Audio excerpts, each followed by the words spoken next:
It started with something simple, a log meant for the fireplace. But when the maid reached for it, something metallic glimmered beneath the bark. A ring, scorched, bent, but unmistakably valuable. And on the inside, carved so faintly it almost vanished in the light, a name. The police called it lost property. Sherlock Holmes called it the beginning of a murder. As the case unfolds, every ember tells a story of jealousy, deceit, and a secret that someone tried to burn out of existence. Because sometimes the smallest spark can ignite the darkest truth. Before we begin, tell me, where are you watching from? Drop your city in the comments below. And if mysteries like this pull you in, make sure to like this video and subscribe, because every week, another strange case awaits from Baker Street. Now, pick up your cup of tea, sit back, and join me by the fire. This is Sherlock Holmes and the ring found in the firewood. It was on one of those crisp, coal-scented mornings in early November, when London had begun to settle into its winter routine, chimneys billowing smoke, cab wheels leaving wet tracks along Baker Street, and the damp creeping into bones and boots alike, that I, Dr. John H. Watson, found myself once more seated before the hearth of 221B.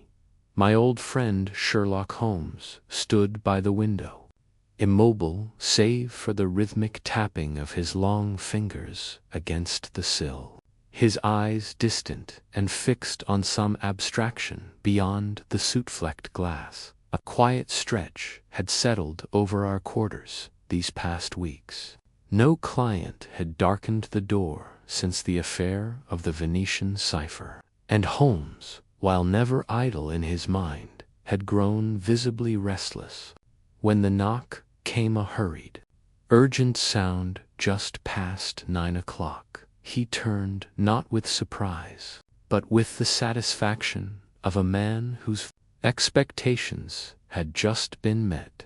"Come in," he called before Mrs. Hudson could even make her assent. The door burst open, and in stepped a tall, lean man whose police-issued greatcoat and damp bowler hat marked him immediately as one of Scotland Yard's own. His cheeks were flushed, and a sheen of perspiration glistened above his brow. "Inspector Gregson," Holmes said warmly, "to what frost-bitten mystery do we owe your visit?" The inspector exhaled heavily and removed his hat. "It's a strange one, Mr. Holmes. I was going to send a wire, but I thought it best to come myself." "Always a sign of something unusual," Holmes murmured, offering him a chair. "Do warm yourself, Inspector Watson, if you would be so kind." I obliged, pouring hot tea into a second cup as Holmes steepled his fingers. Beneath his chin, Gregson accepted the cup with a nod, but did not sip. "It's a case out in Hampstead, not quite London proper, but close enough for it to land on our desk.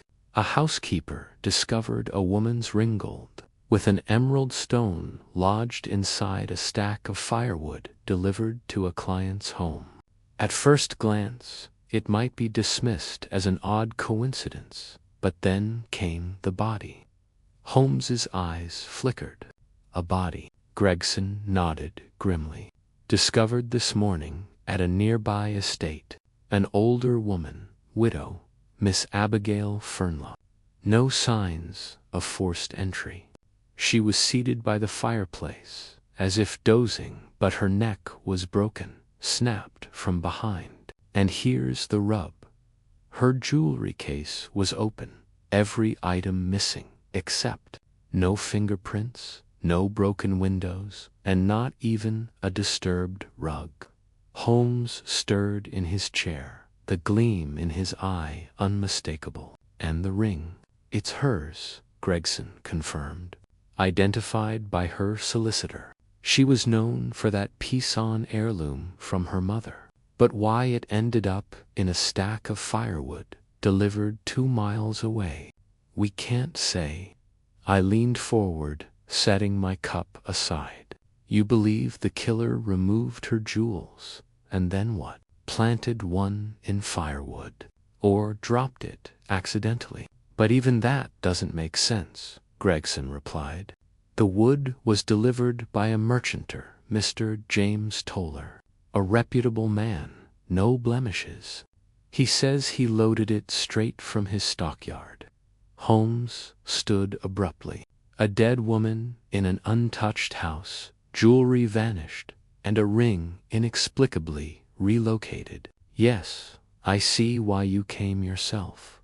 Will you take it? Holmes tilted his head. Inspector, this is no ordinary theft. You're describing an invisible hand of crime that left no trace, no witness, and no sound. I shall be delighted to involve myself. Watson, your coat. I thought you'd say that, Gregson said with a weary smile. Holmes was already at the door. Tell me, Inspector, was Miss Fernley's firewood stack disturbed? That's just it, Gregson said. It was completely untouched. Holmes grinned. Then the ring in the firewood wasn't simply misplaced, it was delivered.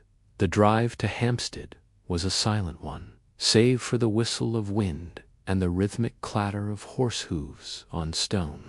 Holmes remained unusually quiet, his expression taut with concentration. It was not until we arrived at the Fernley estate, a somber, Victorian structure with ivy-covered walls and shuttered windows, that he spoke. Again, the ring's relocation is not a mistake, he said as we descended from the cab. It's either a message, a misdirection, or the result of a mechanism we have not yet uncovered.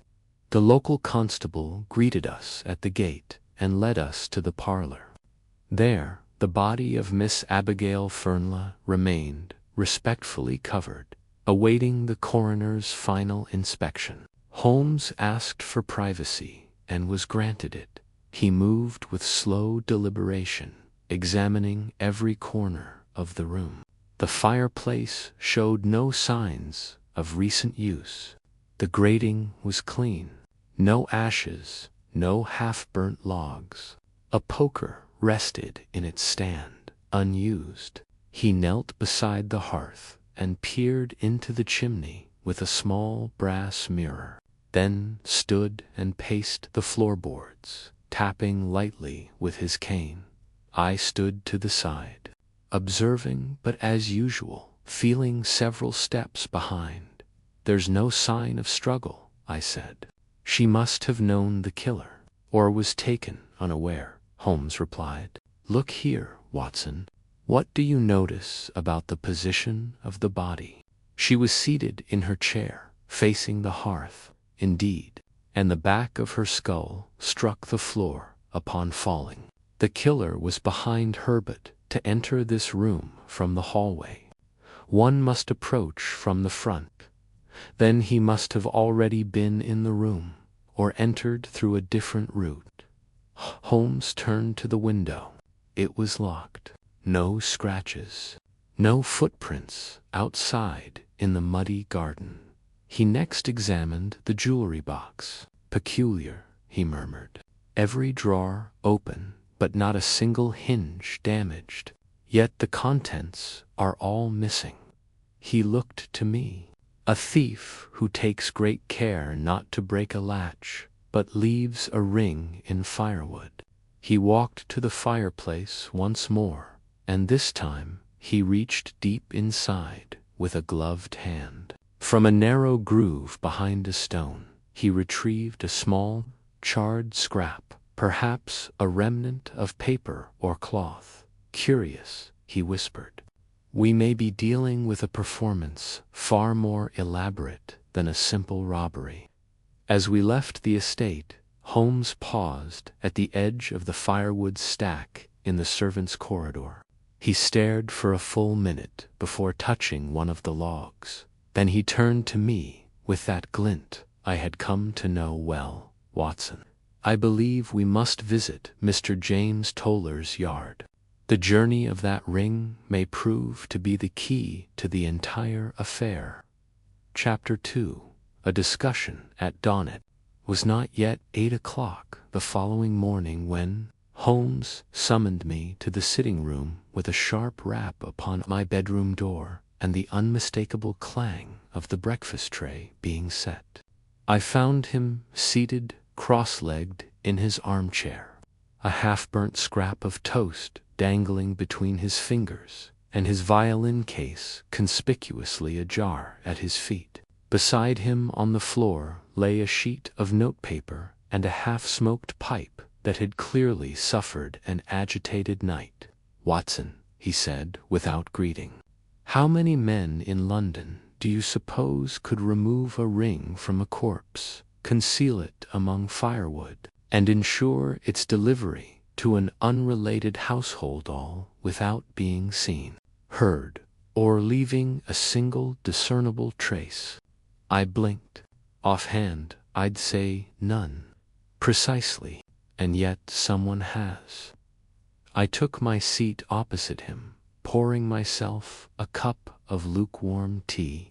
"You didn't sleep." "Sleep is a luxury afforded to those not presently engaged in combat with the unseen," he said dryly.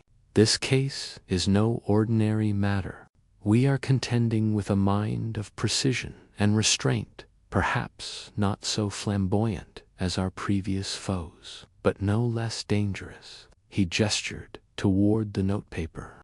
"I've made a list of every logical method by which that ring could have ended up in that particular stack of firewood. Each hypothesis demands a degree of premeditation and coordination far beyond the reach of accident." I glanced down. The list, written in Holmes's immaculate script, read, "The ring was placed before the murder. An intentional breadcrumb.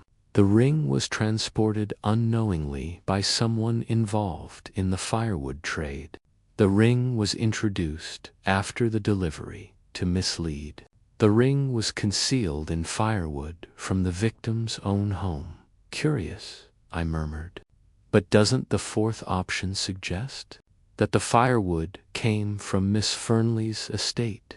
"Yes, but her logs were neatly stacked and undisturbed. Not a single piece missing, according to her housekeeper." Holmes tapped his temple. "Which leaves only deliberate substitution or manipulation en route. Perhaps the merchant Mr. Toller was tricked into accepting altered stock. Possible.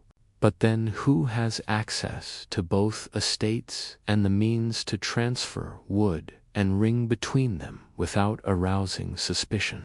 There was a long pause, the only sound being the crackle of the hearth. I noticed that Holmes had laid out the recovered scrap from the fireplace upon the mantel. In daylight, it revealed more brown, scorched at the edge, and bearing the faint suggestion of ink. Holmes noticed my gaze. "I believe it once formed part of a larger document, perhaps a page torn hastily from a letter or ledger. The ink suggests it was handwritten, burnt deliberately, but incompletely." "Could it have been part of a will?" I asked. He raised an eyebrow. "Now, Watson, let us not leap to melodrama. We must proceed with discipline. There will be time enough for melodrama when I uncover the name of the performer." At that moment, a sharp knock echoed up the stairwell. Mrs. Hudson brought in a sealed envelope, marked with a wax-crested delivery from Scotland Yard. Holmes opened it with a flick of his blade and scanned the contents. Double quotes. "Ah," he murmured. "Gregson has sent the inventory of the stolen jewelry. 6 items in all: brooch, earrings, 2 bracelets, and 1 necklace, each of high value, but the ring, interestingly enough, was the least expensive item. Sentimental value, no doubt, as it was the only piece worn daily. He leaned back, tapping his chin. Why remove it from the rest, then? Why risk transporting it separately, only for it to emerge, of all places, in a merchant's kindling? Perhaps, I suggested, because the killer wanted it found. Holmes looked at me sharply. Precisely. Which suggests the killer is not yet done. That ring is not evidence. It is communication. A long silence followed. We'll go to the merchant, Holmes said at last. James Toller. He may be an unwitting pawn, or he may be the link between the victim and the recipient of the firewood. Either way, he is the next logical step. I stood and reached for my coat. And what of the recipients, the house where the ring was found? Holmes turned toward the window. Mr. Toller delivered wood to 5 clients that day. The ring was found in the second batch. Gregson is sending us the address. But I don't believe it was a coincidence. Then you believe that recipient either knows something or was meant to know something, he said cryptically. But until we speak to Toller, any theory remains conjecture. The timber yard of James Toller lay near Chalk Pharma, modest establishment, ringed by wagons, cords of chopped wood, and the scent of pine resin. A boy led us to the office, where we found Toller himself, a wiry man in his 40s, with soot-streaked hands and an expression of weary good humor. Mr. Holmes, he said, rising and wiping his palms on his apron. Inspector Gregson said you might come. Holmes nodded. Mr. Toller, I'd like to discuss your delivery on the 3rd of this month, specifically to a residence on Claverton Terrace. Toller scratched his jaw. Yes, I remember. Widow named Mrs. Draycott, regular customer. Do you recall packing the firewood yourself? I do. Loaded it straight from stack 4, north end of the yard. Anyone else access that pile? He frowned. No one but me or my boys and their steady hands. I check every load before it leaves. Holmes glanced around. May I see stack for? Toller led us across the yard. The stack was long, neatly arranged, the cords tied with uniform twine. Holmes examined the wood, sniffing several pieces, tapping others lightly. Do you label your stacks? He asked. Yes. Stack 4 is all pine. Cut last month. I marked the logs with a red chalk 4 at the ends. Fades after a few days, but it's my system. Holmes crouched beside one log, brushing aside the straw. His fingers paused on a faint reddish mark, almost gone. Interesting, he murmured. Then he stood. Mr. Toller, did you sell or lend wood to anyone other than those 5 customers this week? Toller shook his head. No, sir. Only those 5. Everything logged in the book. Holmes turned to me. Come, Watson. We must speak to Mrs. Draycott. The pattern is beginning to emerge. He gave Toller a brief nod. Thank you for your time, Mr. Toller. Your memory and habits may prove more valuable than you imagine. As we walked back toward the road, Holmes lit a cigarette and exhaled slowly. Watson, he said, note what we've learned. The wood was marked. The stack was untouched. The ring did not arrive there by accident. Then what do you infer? That someone accessed the wood before delivery and inserted the ring, deliberately knowing it would travel to Mrs. Draycott. I frowned. To send a message, or to draw attention? Both, perhaps, Holmes replied, his eyes glinting beneath the brim of his hat. But what message, and why that house in particular? Those are the questions we must now answer. Chapter 3. The First Clues. A scene of deception. By the time we arrived at Claverton Terrace that gray December morning, the house had already begun to show signs of mourning. The shutters were half drawn, the steps scrubbed but still stained from soot, and the brass knocker hung slightly askew, as though disturbed by trembling hands. A constable stood at attention near the entrance, his uniform ill-fitting and his eyes bloodshot from the bitter cold. He nodded respectfully at Holmes and me, then stepped aside without a word. Inside, the house had a sterile, heavy silence about it, one that had little to do with grief and everything to do with fear. The drawing-room smelled faintly of ash and orange oil. Freshly cleaned, Mrs. Draycott met us there, a trim woman of 50, with iron-gray hair pulled into a knot so tight it seemed to hold her entire composure together. Her hands remained clasped at her waist, and her voice, though polite, carried an edge of something else, anxious restraint. Holmes wasted little time on pleasantries. He stood in the center of the room, eyes sweeping over the furniture, the rug, the fireplace. I observed silently beside him as he moved with deliberate precision, pausing now and then to touch a chair back or kneel and examine the hearth bricks.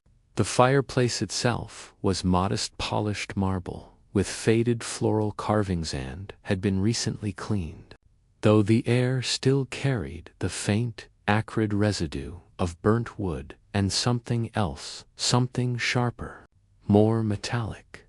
Was this the scene of the fire? Holmes asked, his voice mild but alert. Yes, Mrs. Draycott replied. Miss Fernla had retired early. I left her reading by the fire around 9:30. When I returned from the kitchen an hour later, the room was filled with smoke. She was unconscious near the hearth. Holmes knelt beside the firewood basket, now replenished with fresh logs. He examined the brass stand with care, then reached inside with gloved fingers, brushing aside remnants of ash that the cleaning had missed. He pulled out a small, charred fragment, no bigger than a coin, and held it to the light. It shimmered faintly. Gold, he murmured. He turned to Mrs. Draycott. Did anyone find anything unusual in the fireplace? A trinket, perhaps, or a ring? She looked puzzled. A ring? No, nothing was reported. The fire brigade removed what was left of the logs. I believe they discarded them. Holmes nodded absently, turning the charred object in his fingers. And the police? Inspector Gregson came early the next morning. He interviewed the maid, Margaret Bell, and the solicitor. He said it was a tragic accident. Holmes asked, his gaze fixed on the smoldering embers. Mrs. Draycott hesitated, her hands tightening slightly. Miss Fernla was cautious. She never tended the fire herself. She left that to me or Margaret. She would never have leaned so close. Feels wrong. Holmes straightened and moved to the writing desk, where an ink blotter lay open. The pages beneath it were blank. Yet when he removed the top sheet and tilted it to the light, faint indentations became visible shapes of words, impressions left behind from previous writing. He quickly retrieved a soft pencil from his coat and began shading over the page. A few moments later, lines began to appear. Meet me at the hinge. Same place, same hour. Burn after reading. Holmes's brows lifted. Interesting. I moved beside him. What does that mean? I don't yet know, but I intend to find out. He turned back to Mrs. Draycott, holding up the marked page. Was Miss Fernla in the habit of receiving letters? Not often. Most of her correspondence went through Mr. Vale, her solicitor. "And where is Mr. Vale now?" "He returned to his offices yesterday morning. He said he'd be preparing her will." Holmes pocketed the note and gave the desk one last glance before moving toward the French windows. They opened onto a narrow back garden bare of flowers now, with skeletal trees and brittle grass. He opened the doors and stepped outside. I followed. The garden was typical of London's older townhouses, private but narrow, hemmed in by stone walls and the backs of other buildings. Holmes walked the perimeter slowly, stopping near the left corner where the wall met a cluster of ivy. He pushed the greenery aside with one hand and crouched. Embedded in the old brick was a small brass hingeroosted, partially covered with grime, but clearly once part of a hidden panel or door. Holmes examined it closely, then ran a finger along the base of the wall. His expression sharpened. "Watson," he said, "come here." I knelt beside him. Beneath the hinge was a faint scorch, mark long cooled, but recent. Beside it, a smear of melted wax clung to the brick. Holmes rose slowly. "This is where the message was meant to be left. Whoever wrote the note in the blotter intended it to be burn here." He looked back toward the house. "And someone did burn something, but not before hiding a ring in the firewood." I frowned. "Why hide a ring?" "To mislead," he said simply. "To tell a story different from the truth. The question is, who is telling that story?" We returned to the drawing room where Mrs. Draycott waited. "One last thing," Holmes said. "The ring did Miss Fernla wear one regularly? An emerald, perhaps?" Mrs. Draycott hesitated. "Yes, she had a green ring-an heirloom. Wore it on her left hand every day." "Was it missing when she was found?" "No," she said. "In fact, I remember seeing it when the constable covered her hand with a cloth. It was still there." Holmes's eyes gleamed. "And yet a ring was found in the firewood." He turned to me. "Two rings, Watson. One worn, one planted. A switch, perhaps. A false trail." "And if so," I said, "then whoever planted the second ring had access to the house after the fire." "Precisely," Holmes murmured. The implications settled between us like dust on velvet. Chapter 4: The Gathering of Suspects. Following morning, Holmes arranged for a formal interview with each of the household's inhabitants and close associates. It was to be done at Claverton Terrace, in the same drawing room where Miss Fernla had last been seen alive. I accompanied him once again, carrying my notebook and a vague sense of anticipation. Holmes, though calm in appearance, had an energy beneath his gaze that told me something new had formed in his mind. He believed, perhaps already knew, that the key to the case lay not in the fire itself, but in the people circling around it. The first to arrive was Mr. Cedric Vale, the family solicitor. He was a lean man with refined features and immaculately tailored clothes. His mustache was trimmed with surgical precision, and his expression hovered between sorrow and calculation. Holmes welcomed him politely and gestured to the armchair across from the hearth. Vale sat down stiffly, crossing one leg over the other, and rested his gloved hands on his knee. He offered condolences for the late Miss Fernla, and said all the right things, but even I could sense that his grief was carefully rehearsed. Holmes began with seemingly harmless questions. When had Mr. Vale last seen Miss Fernla? What business had passed between them in recent weeks? Vale answered smoothly. He had visited her 2 days before her death to discuss some adjustments to her will, though the final signing had not taken place. He mentioned, almost offhandedly, that Miss Fernla had considered leaving the bulk of her estate to a charitable trust, something he personally had advised against. She was too sentimental, he remarked, too easily swayed by stories of need. When asked about Margaret Bell, the maid, he shrugged. Efficient, though not particularly refined. Miss Fernla relied on her, but I never liked her tone. Holmes said nothing in reply, but scribbled a short note. Before dismissing Vale, he asked one final question. Were you ever given access to this house without supervision? Vale paused, then nodded. Only once. When Miss Fernla was away on holiday in Bath, she asked me to fetch a document from her study.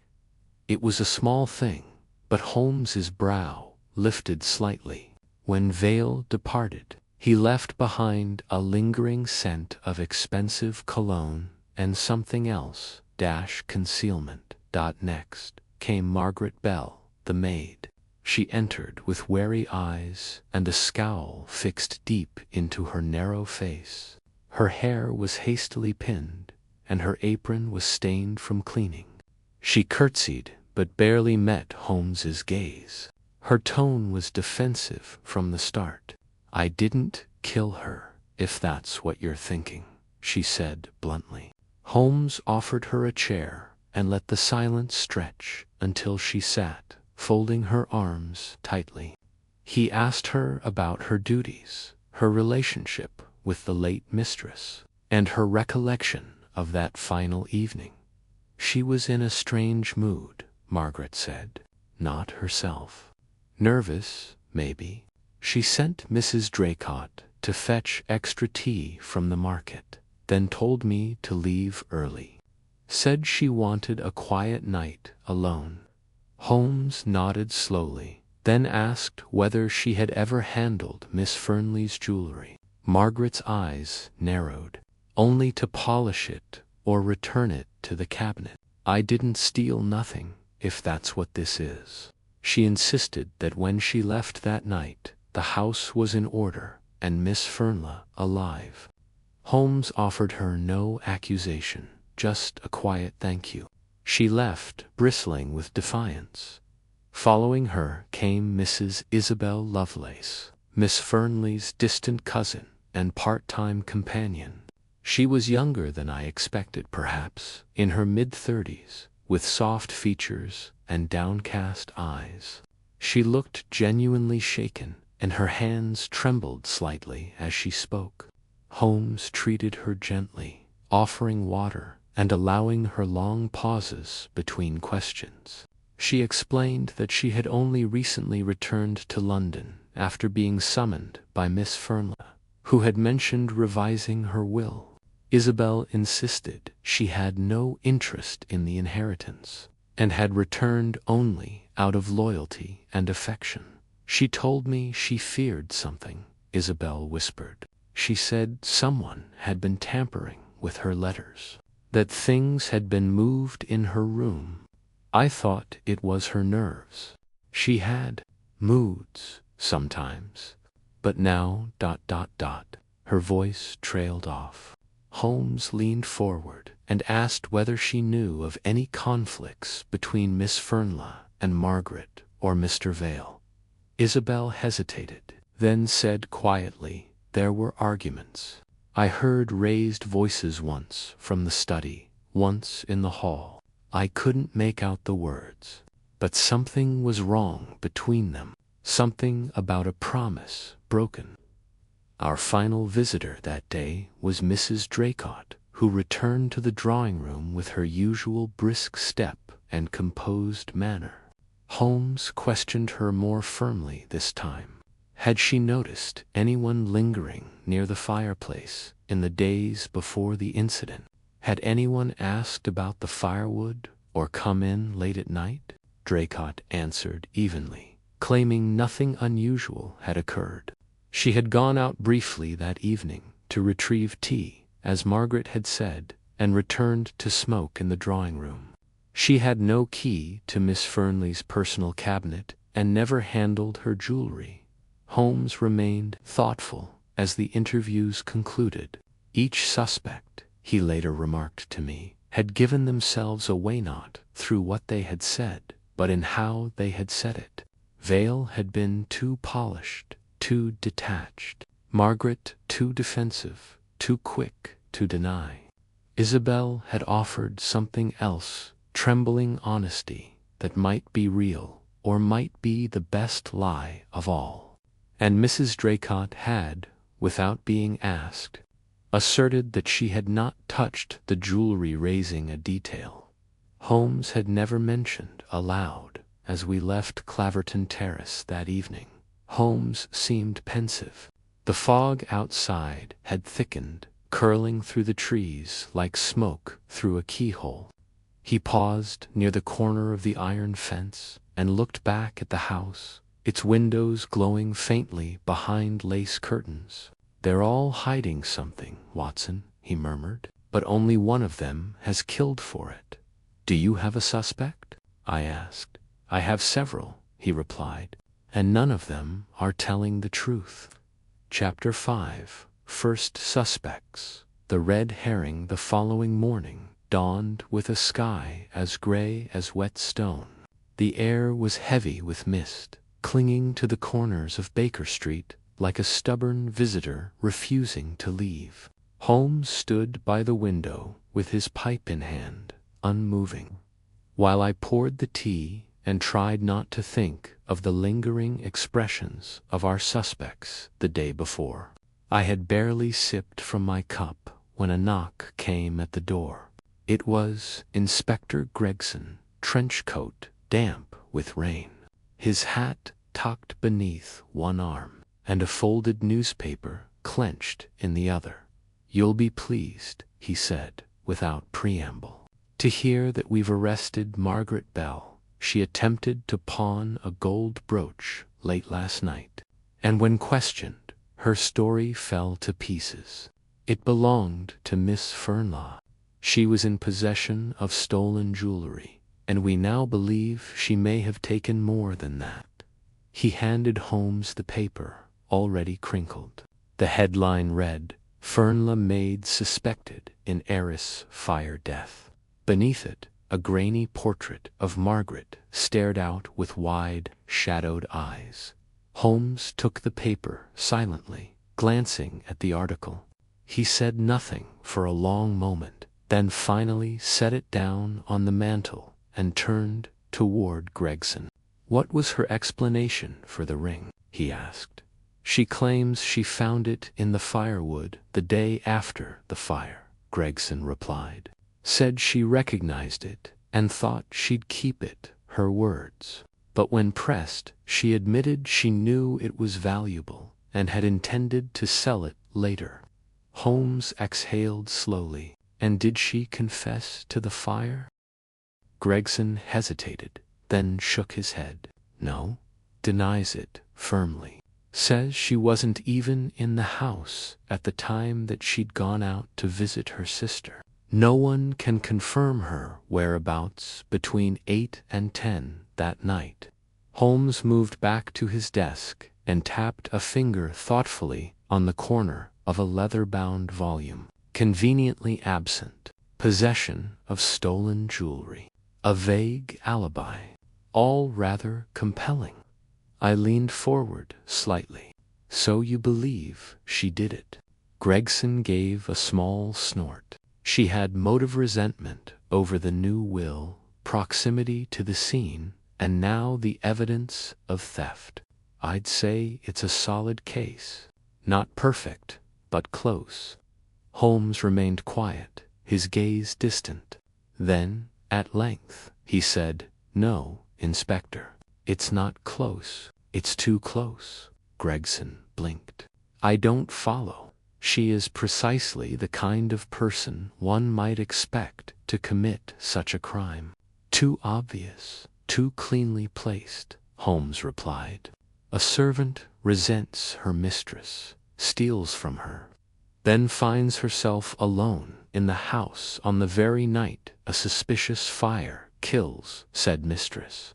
Add to that a clumsy attempt to pawn stolen goods. The next date's all too perfect. You think it's a setup?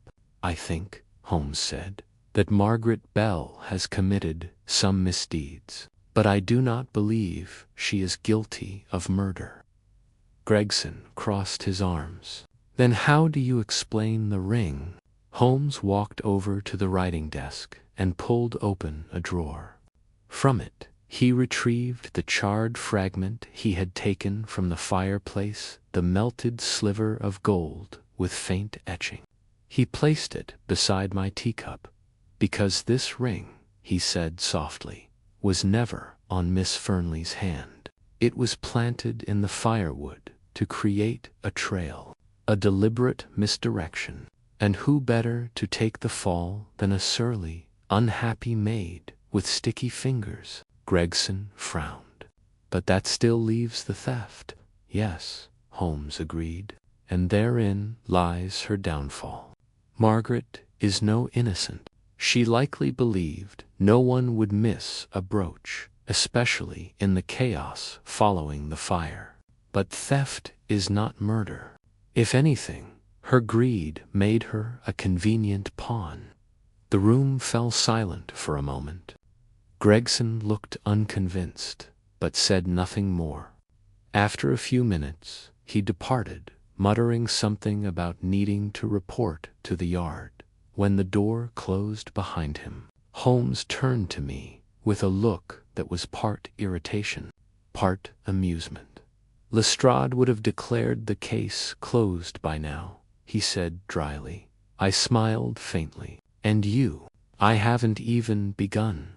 Holmes spent the better part of the afternoon studying the timeline. He pinned each person's movements to the drawing-room wall on small squares of paper. Margaret leaving the house, Draycott fetching tea, Vale's last visit, and Miss Lovelace's brief presence in the upstairs guest room. With colored string and thumbtacks, he created a map of alibis and absences, interruptions and opportunities. What emerged was intriguing.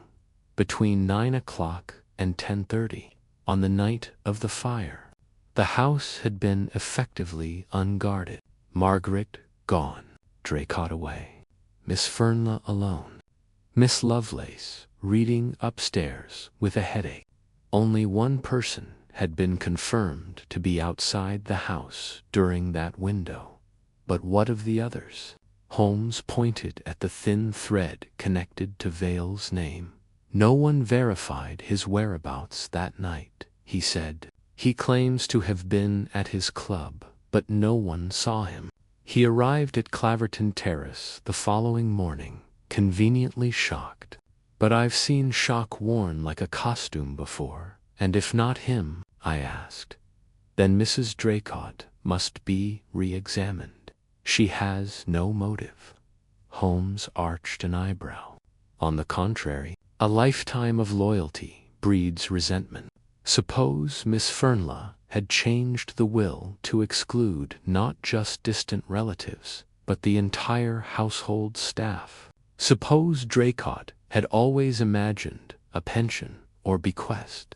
She ran the house, knew every schedule, every window, every moment someone would be alone. A knock interrupted us. Another telegram from Scotland Yard. Holmes read it and handed it to me without a word.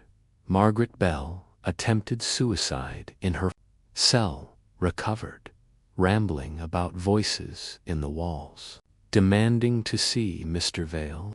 Holmes smiled grimly. That, he said, was unexpected. What does it mean? I asked. That she knows more than she has told, and that someone, perhaps Vale, is more deeply involved than we assumed. The pieces were moving, but none had yet revealed the full picture. Still, Holmes was closing in. Chapter 6. The secret clue, a hidden inconsistency. the morning after Margaret Bell's attempted suicide. Holmes and I paid another visit to Scotland Yard. The air was sharp and thin with cold, and the wind bit through my coat as we made our way through the gaslit corridors of the police station. Margaret had survived, though she was weak and heavily sedated. The constable at the front desk informed us that she had spoken little since the incident, only repeated one name over and over again: Vale.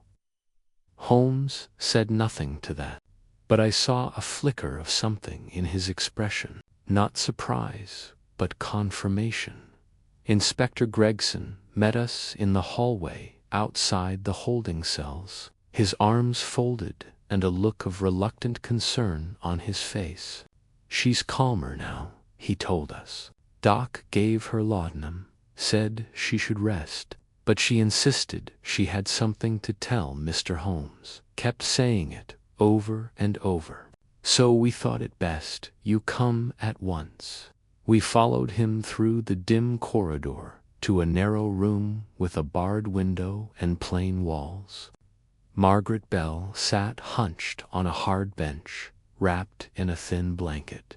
Her eyes looked sunken, and her hair was loose about her shoulders. But the moment she saw Holmes, she sat up straighter. Her fingers trembled as she motioned for him to come nearer.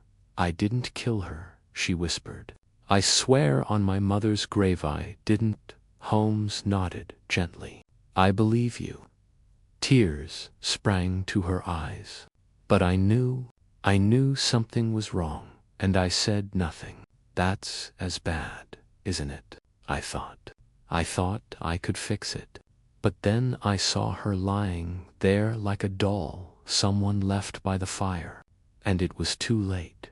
"What did you know, Miss Bell?" Holmes asked quietly. She hesitated, wringing her hands. "There was a letter. It came a few days before the fire. It was hidden in one of the books in the study. I was dusting when it slipped out. It wasn't addressed to Miss Fernlett, and it was meant for Mr. Vale. She said she was going to change the Wilka team out entirely. Said she'd discovered something she never should have trusted him with." Holmes's gaze darkened slightly. "What did you do with the letter?" "I gave it to him," she admitted. "He was in the hallway the next morning, and I panicked. I thought maybe it was a mistake, that she'd meant to tell him herself. He read it, didn't say a word, and walked away like nothing had happened." "And did she say anything afterward?" "She asked me if I'd seen any strange papers. I lied. Said I hadn't seen a thing." Margaret turned her eyes down to the floor, her voice breaking. "Then she died, and I found the ring in the firewood. I thought maybe it was some message, or maybe I could use it to fix things. Sell it, help cover up what I'd done. But it only made it worse." Holmes leaned back and looked at her carefully. "You've been manipulated, Miss Bell. But if what you say is true, then someone else had both motive and opportunity, and they let you take the fall." We left her cell in silence. Gregson remained thoughtful, but Holmes had already begun piecing together something larger. As we stepped back onto Baker Street that afternoon, he was unusually quiet. He didn't speak until we returned to our sitting room, where the fire had been lit and the scent of old tobacco clung to the curtains. "She gave Vale the letter," Holmes said finally, "which confirms what I suspected." "And what is that?" I asked. "That Miss Fernlaw knew Vale was deceiving her," he replied. "Likely financially, possibly emotionally. She was preparing to cut him out, and he found out just in time. It's enough motive for any man, but what about the timeline? Vale had an alibi, or at least claimed one, and no one saw him near the house that night." Holmes walked over to his desk and removed the envelope that had once contained the scorched writing from Miss Fernley's blotter. He studied it again under the magnifying lens. "This letter," he said, "was written by Miss Fernley shortly before her death. But the wax used to seal it here has a distinct emblem, not the Fernley family crest." I leaned closer. "What does it say?" "CV," Holmes murmured. "Cedric Vallet's personal seal. She didn't write to him. He wrote to her." I stared at him in confusion. "But that means, Holmes interrupted. "Margaret lied, though not about the murder. She may have found a letter, but it wasn't from Miss Fernley to Vale. It was from Vale to her, likely pleading, desperate to change her mind, perhaps begging for a final meeting, perhaps threatening something if she refused." Holmes turned abruptly and began pacing. "It is this contradiction, Watson, that troubles me. She believed she was protecting herself, but in doing so, she gave away the only piece of evidence that showed Vale had contact with Miss Fernley just before her death. And now that letter is gone," I said quietly. "Indeed, destroyed, most likely, or hidden where we may never find it." Just then, a knock came at the door. A boy stood holding a small envelope sealed with wax. Holmes opened it and read quickly. "It's from Miss Lovelace," he said. "She's remembered something about the night of the fire." "No," Holmes said. "About a diary." He reached for his coat. "Come, Watson. The dead may not speak, but they often leave their thoughts behind." Chapter 7. The crime grows stranger. We arrived at Claverton Terrace just before dusk. The winter air had turned crisp, and the glow of gas lamps flickered along the street like watchful eyes. Miss Isabel Lovelace greeted us in the parlor, her expression pale but resolute. She held a small leather-bound book in her hands, its edges frayed, the pages gently curled with time. Holmes accepted it silently and led us to the drawing-room, where he sat near the hearth and began to turn the pages with delicate precision, as though peeling back the layers of someone's mind.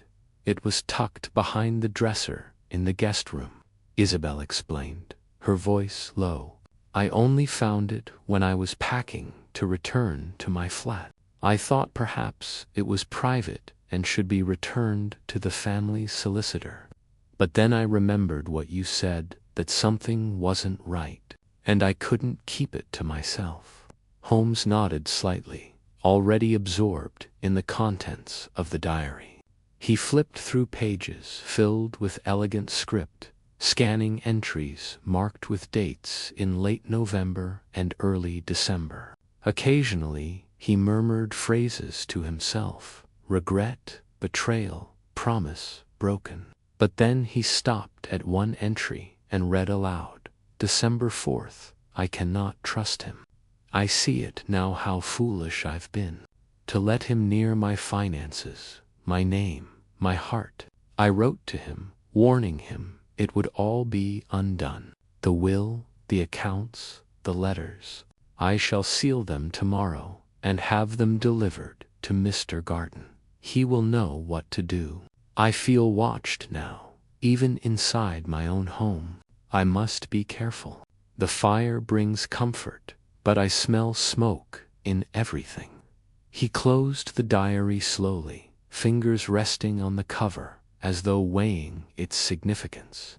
I looked to him, unsure whether this revelation provided a breakthrough or only deepened the mystery. "She knew," Holmes said at last. "Not just suspected, she knew she had been deceived. And she took steps to expose it. But she never made it to this Mr. Garden." "Who is he?" I asked. "Likely her banker or secondary solicitor," Holmes replied. "We shall pay him a visit tomorrow. But for now, this entry tells us something important. That letter, Margaret found it, wasn't a warning. It was a confirmation. Miss Fernlaw was preparing to remove Vale from every document that tied them together. Isabel sank into a chair near the window, her hands clasped. She confided in me once weeks ago, said she feared someone was using her, manipulating her. I thought she meant her staff, perhaps Margaret. But now I wonder, ... You said you heard voices arguing outside her study once, Holmes said. Do you recall when? Isabel hesitated, then nodded. The night before she died, I was in the upstairs hallway and heard raised voices. I didn't hear every word, but I'm sure it was Vale. His voice has a certain sharpness, even when he tries to keep it calm. He said something like, "You wouldn't dare." And she replied, "Watch me." Then it went quiet. Holmes steepled his fingers. And yet Vale claims not to have seen her for days before the fire. He rose suddenly, moving to the fireplace. The new logs in the basket were untouched, but Holmes crouched and examined the iron grate. "Do you notice, Watson," he said, "that this grate—" I joined him, peering closer. The lower panel was indeed unusual, hinged at the back, with a tiny hook that could be locked into place. "This is no ordinary fireplace," Holmes continued.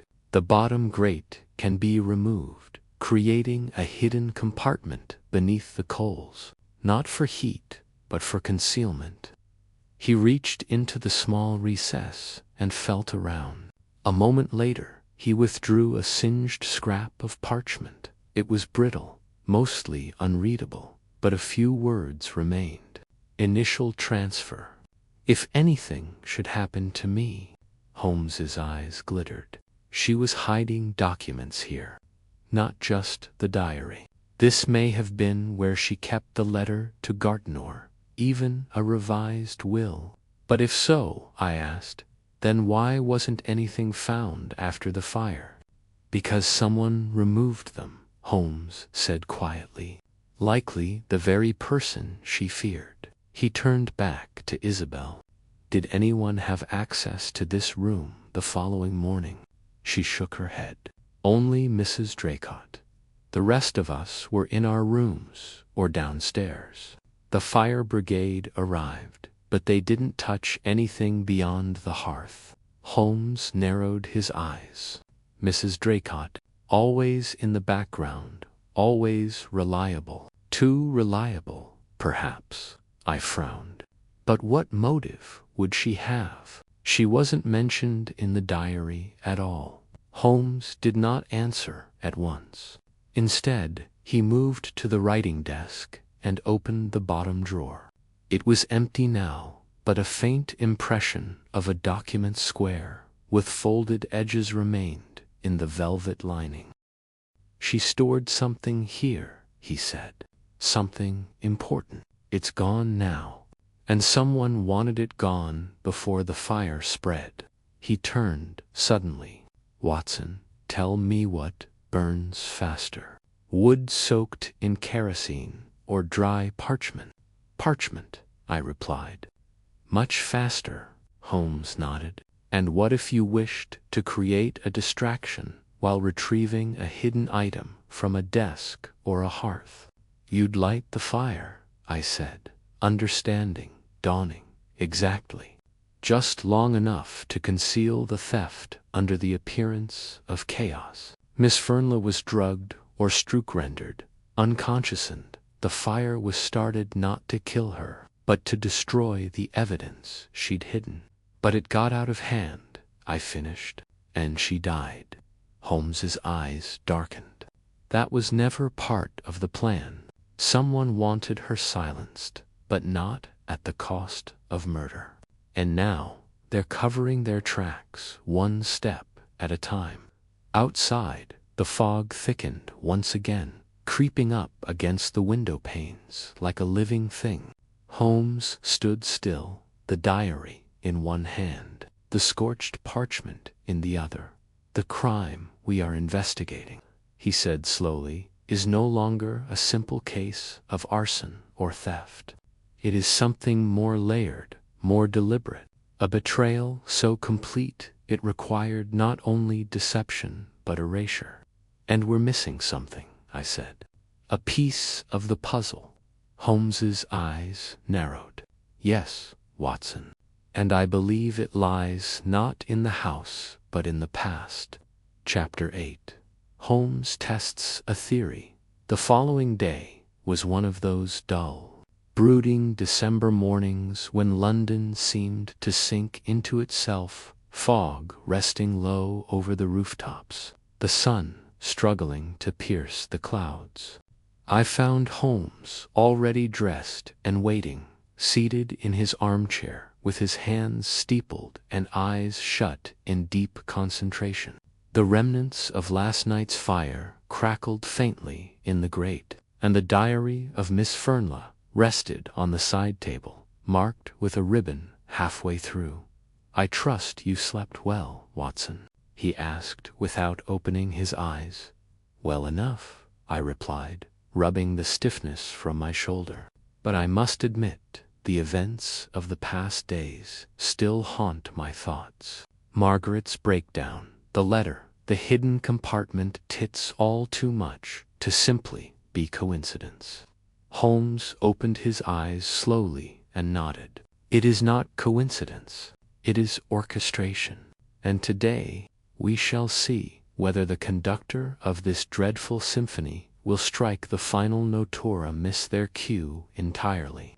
He stood and pulled on his coat.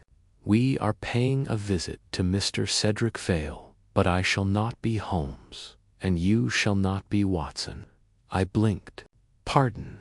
Today we are merely representatives from the late Miss Fernley's bank, Garton and Wiles," Holmes said, already adjusting a pair of wire-framed spectacles on his nose.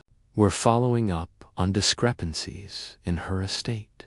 Our tone will be polite, our concern financial. The rest," he added, with a faint smile, "will unfold naturally within the hour." We arrived at Vale's office, a sleek, modern building on Chancery Lane, far removed from the dusty law offices of our usual cases. We were announced by a receptionist and soon ushered into a paneled room with books lined across every wall. Cedric Vale stood from behind his desk, impeccably dressed, as always, and extended a hand with a practiced smile. "Mr. Barton and Mr. Wiles, is it? I received your card. My condolences again on the passing of Miss Fernley. Such an unfortunate loss. Please do sit." Holmes took the lead. "Thank you, Mr. Vale. We represent the trust overseeing Miss Fernley's accounts. There are a few small inconsistencies we must clarify, purely routine, I assure you." Vale smiled smoothly. "Of course, whatever I can do to assist." Holmes produced a fabricated ledger, one he had composed that morning, and began flipping through it idly. There was mention of a secondary will, one that names alternate beneficiaries. "Are you aware of such a document?" The smile wavered, only slightly. "No, I'm afraid not. Miss Fernley did mention reviewing her arrangements, but she had not finalized anything. I drafted an amended will at her request, but she delayed the signing." Holmes nodded slowly, keeping his eyes fixed on the ledger. "Curious. One of our staff recalled seeing a signed document, witnessed and sealed, delivered to her solicitor. That wouldn't be you, by chance?" "I assure you," Vale replied, his tone suddenly cooler, "no such document reached my hands." "I see." Holmes flipped a page. "There's also the matter of her jewelry. An item recovered after the Fira ring, to be specific. We have reason to believe it was planted among the firewood. Does that mean anything to you?" At this, Vale's brow furrowed, and he leaned back slightly. I read about that. Unfortunate, really. But I don't see how it concerns the estate, unless the item is disputed property. Holmes nodded. It isn't, but the context of its placement has raised questions. Miss Fernla had written to several individuals in the days before her death. Some letters were recovered. Others have not surfaced. If you happen to possess any correspondence from her, we ask that you make it available for legal clarity. I'm afraid I haven't kept any, Vale said flatly. There was a silence that stretched just slightly too long. Holmes stood. Of course. We thank you for your time. As we exited the building and stepped out into the damp air, I turned to Holmes. What did you learn from that? Holmes's expression was unreadable. Everything I expected, and one thing I did not. We returned to Baker Street, where Holmes wasted no time shedding his disguise and poring over the diary again. He then retrieved the scrap of parchment from the hidden compartment and set it beside the false ledger. I watched as he made a series of notes on a blank sheet, cross-referencing dates and times. He's hiding something, I said. Indeed, Holmes replied, but not just out of guilt, out of fear. He knows that someone else has access to what he thought was destroyed. The hidden compartment, the diary, the final letter. He's unsure how much survived the fire. Holmes paced for a moment, then stopped. We must test their reactions. All of them. Draycott, Vale, Lovelace. To what end? To see who flinches when the truth is merely hinted at. That evening, Holmes sent 3 identical notes, written in formal script and sealed with wax.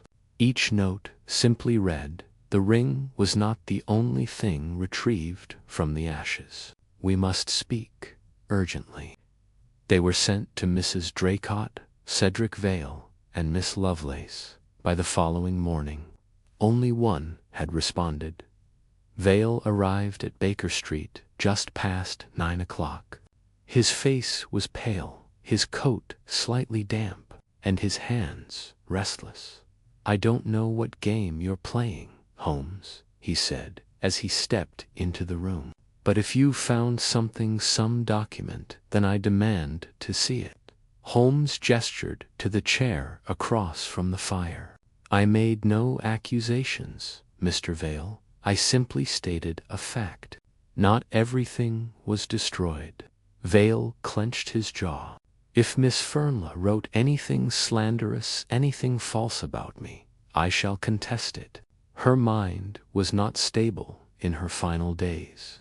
"On the contrary," Holmes said smoothly, "her thoughts were remarkably lucid." There was a silence. Then Vale rose sharply. "I want to see whatever it is you claim to have." Holmes studied him for a moment, then simply said, "All in good time, Mr. Vale." When he left, slamming the door behind him, Holmes turned to me with a small, grim smile. "The guilty man panics," he said. "But the terrified man he returns before you've even asked him to." Chapter 9. A second attempt. The culprit strikes again that morning. The fog in London rolled in heavier than before, draping every street and lamp-post in a thick gray veil. Even the bustle of Baker Street seemed muffled beneath it, as though the city itself were holding its breath. Holmes, ever attuned to the subtle rhythms of danger, paced near the fire like a hound on the scent. His eyes were narrowed, fixed not on any object in the room, but on something beyond something he could feel tightening in the shadows.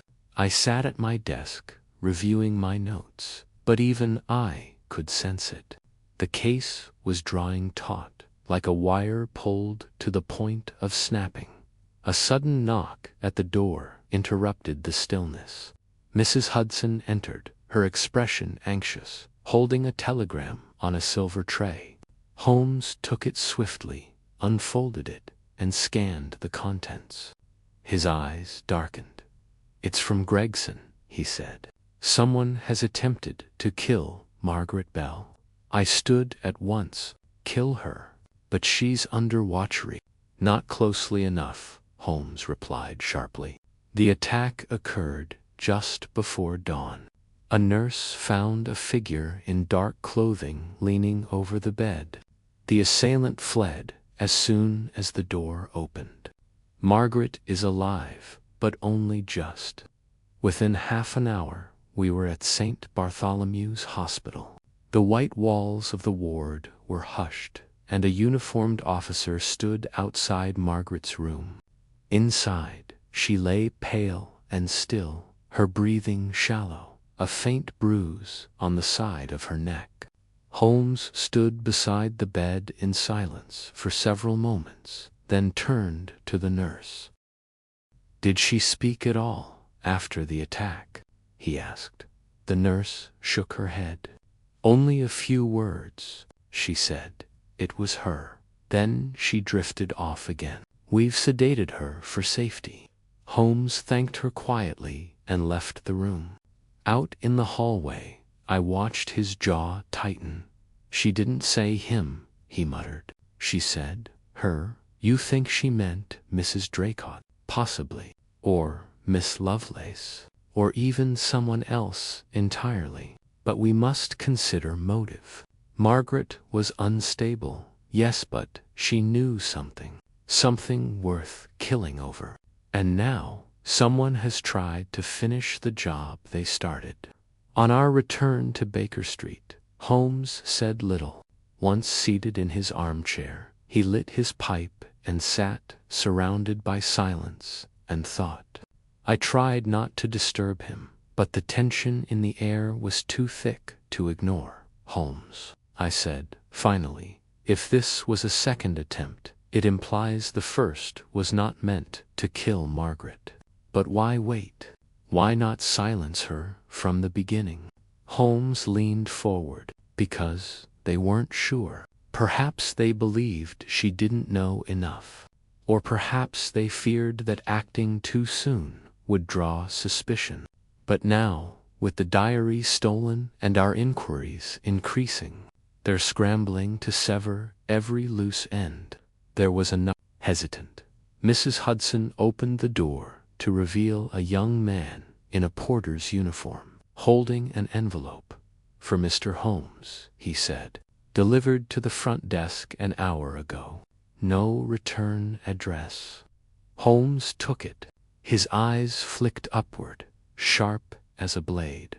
"Well," he said coldly, "the fox grows bolder." He handed me the note. It read, "Stop digging, or more will burn. Not even you can see through ashes." I stared at it, a chill running through me. "A threat, indeed," Holmes said. "But more than that tan admission. The person who wrote this knows we've found the diary, knows Margaret is alive, and knows we suspect fire was not the end of this story. They are watching us, Watson, closely. What now?" "We draw them further out," Holmes said. "If they want to frighten us into silence, let us answer with louder footsteps. Tonight, we return to Claverton Terrace, but not as guests. That evening, just after sunset, we arrived at the Fernla estate under the cover of the deepening fog. The house was officially empty, the investigation halted while legal matters were sorted. With Holmes's usual knack for bypassing locks and latches, we gained entry through the back. The rooms were cloaked in stillness, though the air inside remained faintly tinged with soot and forgotten perfume. Holmes moved through each space with quiet urgency, checking floorboards, window ledges, and drawers with deliberate precision. In the study, where the diary had first been hidden, he paused. "Look here," he said, pointing toward the writing desk. This grooves, see how it ends, abruptly. I knelt beside him and ran my hand along the underside of the drawer. There was a shallow gap, barely wider than a finger. It's a false bottom, Holmes whispered. Empty now, of course. But someone knew exactly where to look. He rose, scanning the walls. And now, for the fireplace. He crouched again by the hearth, this time pressing on the sides of the compartment he had earlier discovered. With a click, a deeper panel loosened and slid outward. Inside was nothing but a smear of ash and the faint smell of burned wax. Too late, Holmes said, straightening. The will was here, or the copy of it. You're certain? As certain as the soot beneath my fingernails. The true thief wasn't searching. They knew where to find it, which means a sound interrupted him. A faint creak just outside the room. Holmes motioned for silence. We moved quickly to the doorway and peered into the corridor. A figure darted across the hall and toward the servants' stairwell. Holmes gave chase at once, and I followed down the narrow steps. We thundered into the back garden, but the figure had already disappeared into the fog. Holmes ran a short distance, then stopped, kneeling by the gate. A scarf had caught on a protruding nail wool, dark and torn. He picked it up and examined it under the dim street lamp. The same as the fiber from the window latch, he said. She's acting alone, now, or desperate. Yes, Holmes said, turning.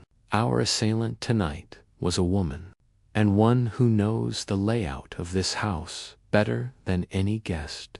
We stood in silence for a moment, the fog pressing in tighter, the mystery deepening still. She's slipping, Watson, Holmes said at last.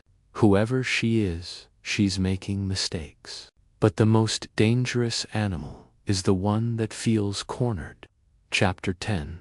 The true motive begins to surface the morning after our return from Claverton Terrace.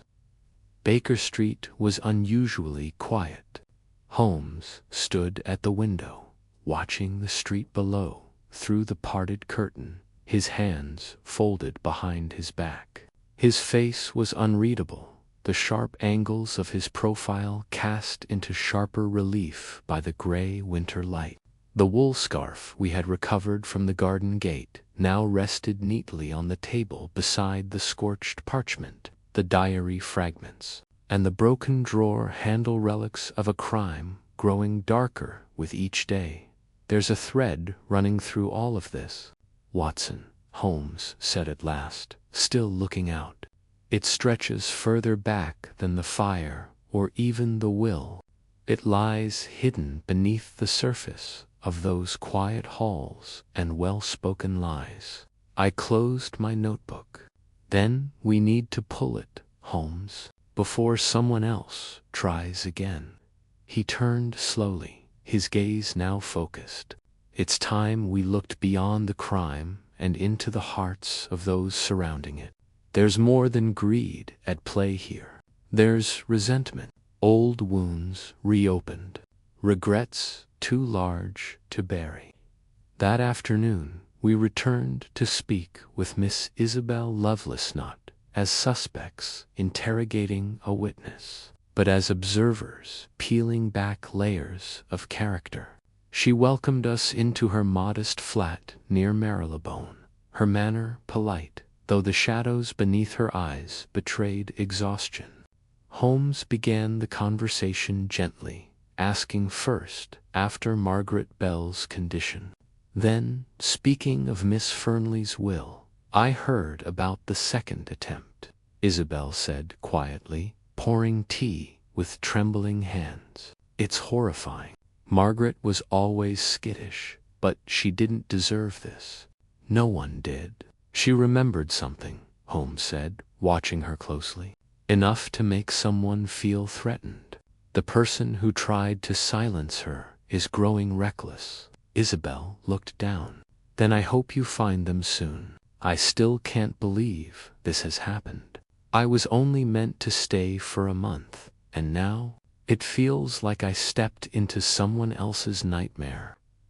Holmes studied her for a moment. Miss Lovelace, you knew Miss Fernla since childhood, did you not? Yes, our families were close. She was several years older, but we would see each other during holidays. We became closer later, after my parents passed. She offered me a room at the house when I was looking for work. Was there tension between her and Mr. Vale during that time? Holmes asked. She hesitated. Not openly, but I noticed changes in her. She grew more guarded, more careful with her words. I asked once if she was happy, and she smiled and said, "Happiness isn't always practical." I never asked again. Holmes nodded thoughtfully, then turned the topic. And what of Mrs. Draycott? Isabel looked up sharply, something flickering in her eyes. She ran the house. Efficiently, perhaps too much so. Margaret was frightened of her, always whispered when Draycott was nearby. Why frightened? I don't know. Perhaps it was her presence. She had this way of appearing silently, standing in doorways, as if she'd always been there. Margaret once said, "She hears more than we think." I assumed it was an old servant's habit, nothing more. We left soon after, but Holmes was quiet the entire ride back. His fingers tapped the seat beside him, his brows drawn tight. "She's protecting someone," he said finally. "But not out of loyalty, out of shame. You think she knows who did it, she suspects. And more importantly, she knows why. And so do I, Watson." Back at Baker Street, Holmes retrieved the diary copies and laid them out in chronological order. He placed beside them the hospital report, the letter fragments, and the scarf. Then he brought out something new, a photograph I hadn't seen before. It was of Miss Fernla, perhaps 10 years younger, smiling beside another woman, tall, severe-looking, with a stiff posture and hard eyes. Holmes placed it beside the scarf and tapped his finger on the image. "This is the key," he said. Her name was Eleanor Draycott, not just the housekeeper, Miss Fernley's former governess. She raised her, and she was dismissed once. I frowned. Dismissed? For what reason? "Misconduct," Holmes replied. "Too strict, emotionally manipulative." There were whispers, but nothing formal. Yet when Miss Fernla inherited the house, she brought Draycott back, out of guilt, perhaps, or loneliness. And now, she's the only one who knows every secret of that house, every floorboard, every habit, every hiding place, including where the real will was kept. I leaned forward. "So you think Draycott found out about the new will and what? Acted on her own, to protect Vale?" "No," Holmes said, "not to protect Vale, to protect herself. The new will likely excluded her entirely. Perhaps she feared being cast out, or perhaps it's deeper than that." He turned and looked at me, the firelight flickering across his sharp features. What if she wasn't acting out of fear, but revenge? What if Miss Fernla planned to reveal something more than financial betrayal? Something from long ago buried, but never forgotten. I was silent, the weight of it slowly dawning on me. Holmes stepped closer to the fire and dropped the scarf into the flames. "The motive was not merely money, Watson. It was humiliation, a desire to erase the past before it could be spoken aloud. That's why the letters were taken. That's why the diary vanished. And that's why Margaret was nearly killed." The fire cracked, sending a small ember into the air. "We are close," Holmes said, "so close that the truth has begun to tremble. And when truth trembles, liars panic." Chapter 11. The bait. Holmes' grand strategy. The cold grew sharper as evening crept over Baker Street. A light snowfall had begun, flakes dancing soundlessly past the windows, softening the world in white. Holmes stood at the mantel, his fingers steepled before him, gazing into the fire, as though it held the final answer. I watched him from my chair, the silence between us thick with anticipation. He had not spoken for over half an hour, and I had long since learned not to interrupt when his mind was turning over the last pieces of a puzzle. At last, he spoke quietly, as if confirming something to himself. "It must be her?" I asked. Holmes nodded slowly. "All roads lead back to her. The forgery, the missing will, the theft of the diary, and the second attempt on Margaret Bell's life. All require access, knowledge of the house, and the confidence to move unnoticed. And above all, the motive to silence Miss Fernley forever." "But how do we prove it?" I asked. "We still have no eyewitness, no direct evidence, only suspicion and implication." Holmes turned from the fire and began pacing. "We don't need to catch her with the knife, Watson. We need only show her the knife still exists. Fear, you see, is a most effective confessor." He reached for his writing case and began scribbling a note.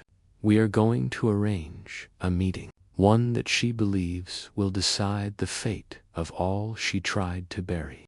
I will send a letter anonymously, and she will come, because she will believe she has no choice." He folded the letter carefully, sealed it in wax, and addressed it not to Draycott's current residence, but to an old bakery near Claverton Terrace. "She collects her weekly parcels there," he said, noticing my puzzled look. "A habit she's maintained for years. Quiet, private, ideal for receiving messages she doesn't want others to see." I read the note before he handed it to a messenger boy. It said only this: "The will was not destroyed.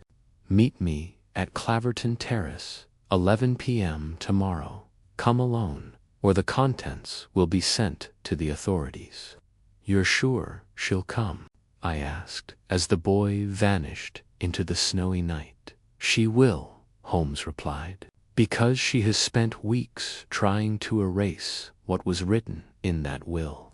And now she must fear it could rise from the ashes." The following day passed slowly. Holmes did not leave the sitting room, save to retrieve a small trunk from the hallway closet.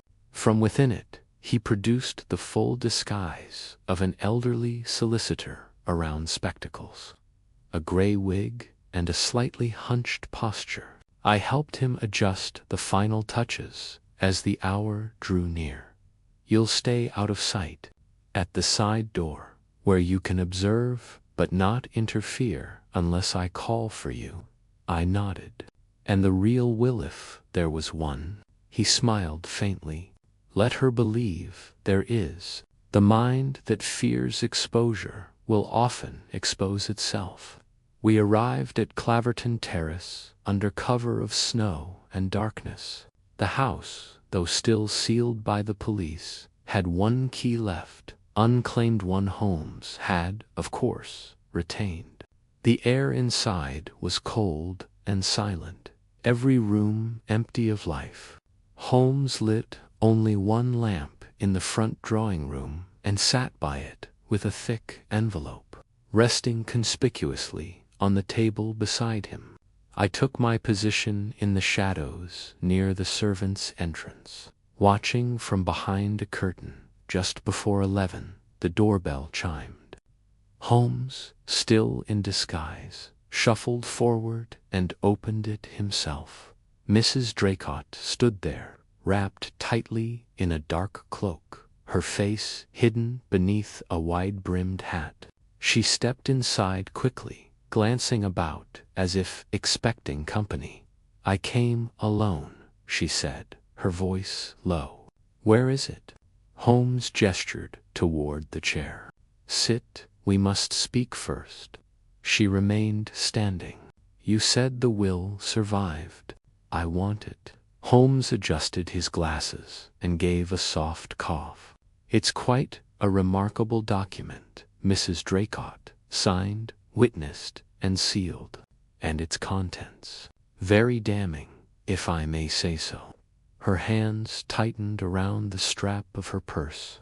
"How much do you want?" Holmes tilted his head. "Money? No. No, no. I only want the truth." "How long had you planned it? The fire, the forged will, the attack on the girl in the hospital?" "You don't know what you're talking about," she snapped. But her voice trembled now, a crack forming in the mask she wore. "Then explain this," Holmes said, lifting the envelope but not opening it. "A copy of the will, and the entries from Miss Fernley's diary, including the one where she said you threatened her." "That's a lie. She wrote that you stood outside her door for hours without speaking, that you told her she'd regret cutting you from the will." "I never." Draycott stepped back. Her voice faltered. "She changed everything, didn't she?" Holmes said calmly. "No longer your home, no longer your future. So you made certain that her voice would never be heard. You set the fire while she slept. You watched it burn from the garden. And when Margaret began to remember, you tried again." Draycott stood frozen, her mouth parted as though words had failed her. Then she turned quick-sudden and bolted toward the door. Before she could reach it, I stepped from the side hall and blocked her path. She stopped, her breath ragged. "You tricked me." Holmes stood, removing the wig and glasses. "You tricked yourself, Mrs. Draycott, when you thought the past could remain buried. But now it will speak." She did not resist, as Holmes called for the constable waiting nearby. Her silence was all the confession we needed, as she was led away through the snow-covered street. Holmes turned to me with a long breath. "She would have let them all suffer," he said, "to protect her own illusion of control. But a house built on secrets always crumbles when the light finally reaches it." Chapter 12. The moment of recognition. It was nearly 2 in the morning when we returned to Baker Street, the snow still falling in quiet, stubborn sheets across the rooftops. The fire in our sitting room had long since gone out, but Holmes made no move to relight it. He removed his coat slowly, his movements thoughtful rather than tired. I could see from the way he carried himself that something still stirred behind his eyes, something unfinished, unsettled. Mrs. Draycott had been taken into custody, but Holmes did not look satisfied. If anything, he looked deeper in thought than ever. I poured us both a measure of brandy, hoping to warm the silence between us. Holmes took his glass absently and stared into its amber depths for several moments before speaking. "She did not act alone, Watson." The words surprised me. "You believe there's another accomplice? Not in the fire, perhaps, or even in the forgery," he replied. "But the attempt on Margaret Bell, that did not match Draycott's method. It was crude, panicked, and not her style. She is cold, precise, an emotional manipulator. But the person who attacked Margaret acted on impulse." I leaned forward, the implications beginning to stir. Then someone else wanted her silenced, or thought Margaret knew more than she did. Fear makes people dangerous, especially when they believe the truth is close. Holmes rose and crossed to his desk, where the scarf from the night of the break-in still lay. He picked it up and studied it again, his eyes tracing the threads as if they might whisper something new. Then, suddenly, he walked to the bookshelves and withdrew the photograph we had seen earlier, the one of Miss Fernlaw standing beside a tall, stern woman. He placed it next to the scarf and stood back. "Look closely, Watson," he said. "What do you see?" I stepped forward. The woman beside Miss Fernleth, older, rigid one, Holmes had identified as Draycott, wore a thick winter scarf, dark in color. Her hands were gloved, and the lines around her eyes suggested a hardness shaped over many years. But there was something else in the photo I hadn't noticed before. "She's holding something in her left hand," I said. "Exactly," Holmes nodded. "A letter opener. Carved ivory handle, thin blade, not decorative, and that, Watson, was the murder weapon." "You're certain?" "Not yet. But it's the detail that matters.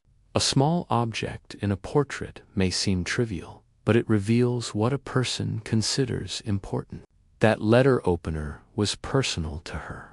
I believe it was the tool she used to forge the signature on the false will. It may also have been used for something far worse." I sat back down, overwhelmed by how much still lay beneath the surface. "Then we must return to the Fernlaw house again. Search for it." "We will," Holmes said. "But not tonight. Tonight I need one final piece. And I believe it lies not in the Fernlaw home, but in the hands of Cedric Vale." I looked up sharply. "Vale? You think he's still involved?" "I think he knows more than he has admitted. He's remained in the background, quiet, polite, cooperative, but that's just it. Too cooperative. He was deeply entangled in Fernley's affairs, financially and personally. If Draycott's motive was fear, his may be opportunity or guilt." The next morning we found Vale in his law office, seated behind a wide mahogany desk. He looked older than before, the toll of the investigation settling in the lines around his eyes. Holmes declined tea and took a seat directly across from him, hands folded, his gaze unwavering. "I came not for accusation," Holmes began, "but for understanding. You knew about the second will." Vale's mouth tightened. "I suspected. Margaret had mentioned it to me, but she never showed it. And when she died in the fire, you assumed it had burned," Holmes said. Vale nodded slowly. "I knew she had been meeting with another solicitor. I believed she wanted to change her instructions. I did not inquire further. It wasn't my place." Holmes studied him. "You stood to lose everything." "I had already lost her trust," Vale replied. "The rest didn't matter." There was a long pause. Holmes tapped the armrest lightly, then leaned forward. "You were at the house that day," he said quietly. "Not just earlier for business. After dusk." Vale looked up sharply. "How you left a trace, a scent, tobacco smoke. A brand you use milder, imported. Miss Lovelace mentioned it, clinging to the curtains in the parlor. The fire had not yet started then." Vale closed his eyes, and for a moment the mask of civility dropped. "I went to beg her to reconsider," he said, "to ask her not to cut me out completely, but she refused. She said she had made her decision, that she had seen something in me she no longer trusted. And then you left." "Yes, I left in anger. But I didn't kill her, Mr. Holmes. I swear to you, I didn't start the fire." Holmes nodded once, slowly. "I believe you. But you knew who might." Vale swallowed hard. "Draycott." She overheard our conversation. I didn't realize she was there until I saw her step out of the hallway as I left, her face blank. But her eyes, they were burning. Back at Baker Street, Holmes leaned heavily into his chair, the tension in his shoulders loosening slightly. "That was the final piece, Watson," he said. "It confirms sequence, proximity, and emotion. She acted alone, but in reaction to something greater: fear, humiliation, the collapse of a life she spent decades controlling." I nodded, though part of me still felt the weight of it all. "It's a sad thing, Holmes. All that destruction from something as simple as pride." He looked at me then with a rare softness. "Pride is seldom simple, my dear Watson.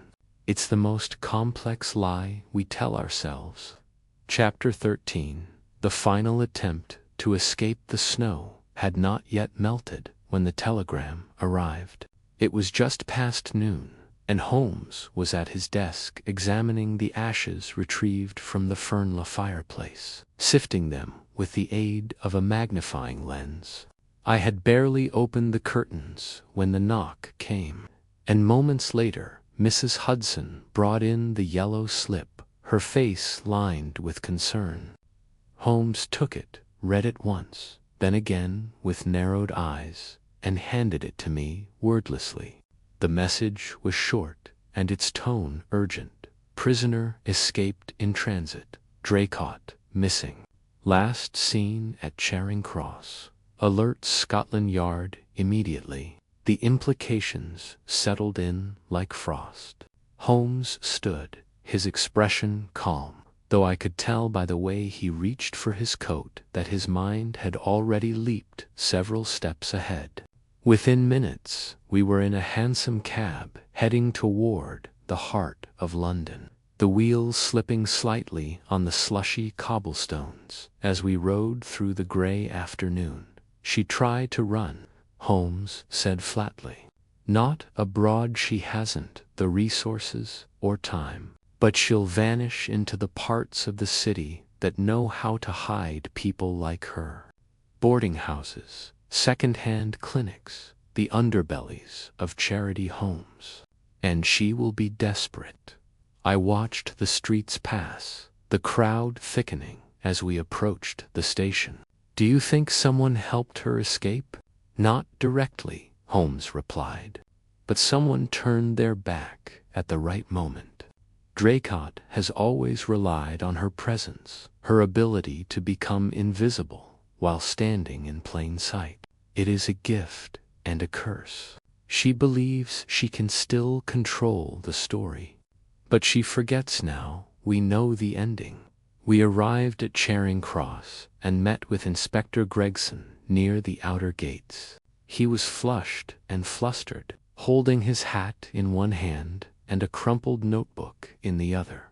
"She vanished just before they reached the holding carriage," he told Holmes. "Slipped away between two officers, they say. Lost her in the crowd. We've got men posted at every port and all nearby inns, but no sign yet."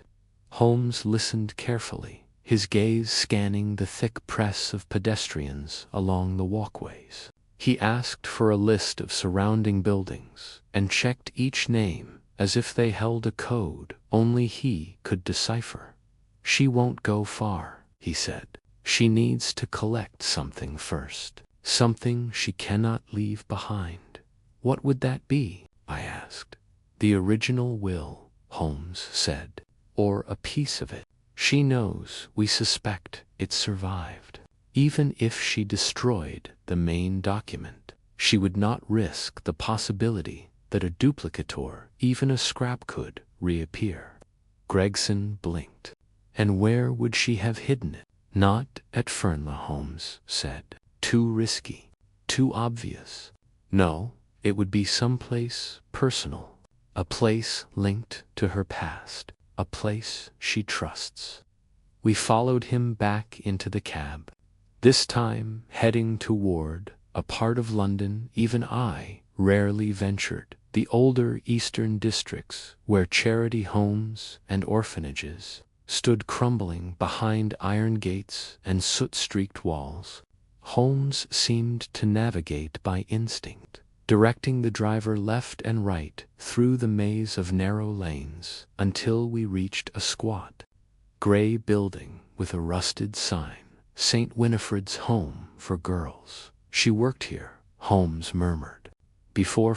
Likely before she was ever Draycott. Inside, the halls were dim and quiet. A kindly sister escorted us upstairs, where Holmes requested access to the old records room, while Gregson distracted the caretaker with official paperwork.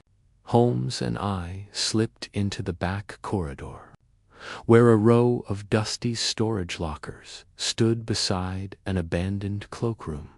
"She's been here recently," Holmes said, brushing away cobwebs from one of the lockers. The floor was disturbed boot prints in the thin layer of dust. He removed a ring of skeleton keys from his coat and began testing each one with careful precision. Finally, the third key clicked. The door creaked open, revealing a narrow space within. Folded beneath a sheet of oilcloth were papers, some charred at the edges, others yellowed with age, and at the bottom, wrapped in an old linen scarf, was the carved ivory letter opener Holmes had described before he could retrieve it. A voice called from the hall, "Back away." We turned to find Eleanor Draycott, a small revolver clutched tightly in her hand. Her hat was gone, her hair undone, and her face drawn tight with fury and fear. She looked nothing like the poised woman who once ruled the Fernley household. This was a woman stripped of titles and secrets, dangerous and wounded. "You couldn't let it be," she spat. "You had to keep digging." "I told you once," Holmes said gently, not moving from where he stood. "Secrets don't vanish just because we stop looking. They rot, and the smell reaches everyone." Her hand trembled, but she kept the gun leveled at his chest. I was trying to protect her legacy. Margaret wasn't herself anymore. That girl Margaret Belshie poisoned her mind with doubts, told her lies, turned her against me. "She told her the truth," Holmes replied, "that you had isolated her, controlled her, taken what you believed was owed. And when she decided to change that, you struck the match." Draycott's lips curled into something between a sneer and a sob. "You don't understand. She was my life, my only family. I gave her everything, and she gave me ... nothing." "You gave her fear," Holmes said, "and now you will face what you fear most, exposure." At that moment, Gregson and 2 constables appeared behind her, guns drawn. Draycott faltered, then turned her weapon toward herself. "No," I shouted, stepping forward. But Holmes raised his voice quickly, firm and sharp. "Eleanor, she forgave you." Draycott froze.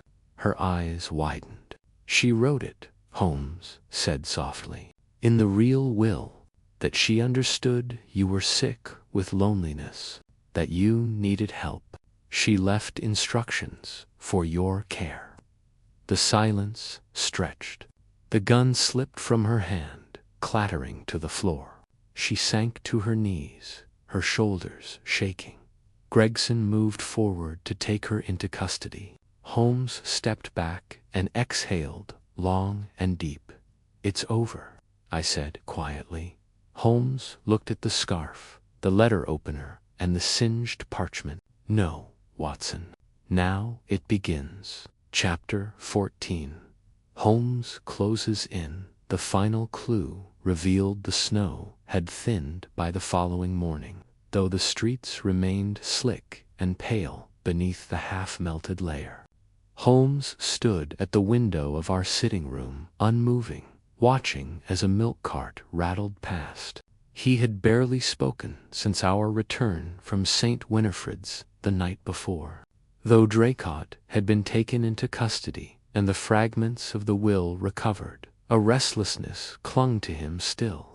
I recognized this mood, this tight, uneasy silence, and knew better than to interrupt it. I sat at the desk, gently brushing soot from the folded remains of the original will, now dried and preserved between two panes of glass. Holmes had asked me to keep them safe, though he'd not yet said what, precisely, he was looking for within them. It wasn't until mid-morning that he finally moved from the window and returned to the desk, his long fingers gliding thoughtfully over the top of the glass. He didn't speak right away, but when he did, his voice was calm, deliberate. "There's still something missing, Watson." I looked up. "You don't believe Draycott?" "Oh, she acted alone.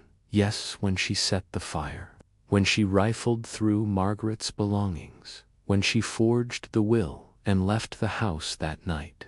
But someone else knew. Someone else was aware of her desperation, and worse, used it." He tapped the corner of the glass, where a portion of the parchment had blackened. "She believed Margaret was going to send her away, strip her of control, remove her from the estate entirely. But where did that belief come from? She had always been feared, yet tolerated. What pushed her into madness?" I thought for a moment. The new will. The idea of being excluded. Holmes nodded. "Exactly. But what if someone planted that idea in her mind, whispered doubts into her ear, made sure she overheard things that were never meant for her?" I sat straighter. "You mean someone manipulated her into committing the crime?" "Not in a straightforward way," Holmes said. "More like feeding kindling to a fire already lit.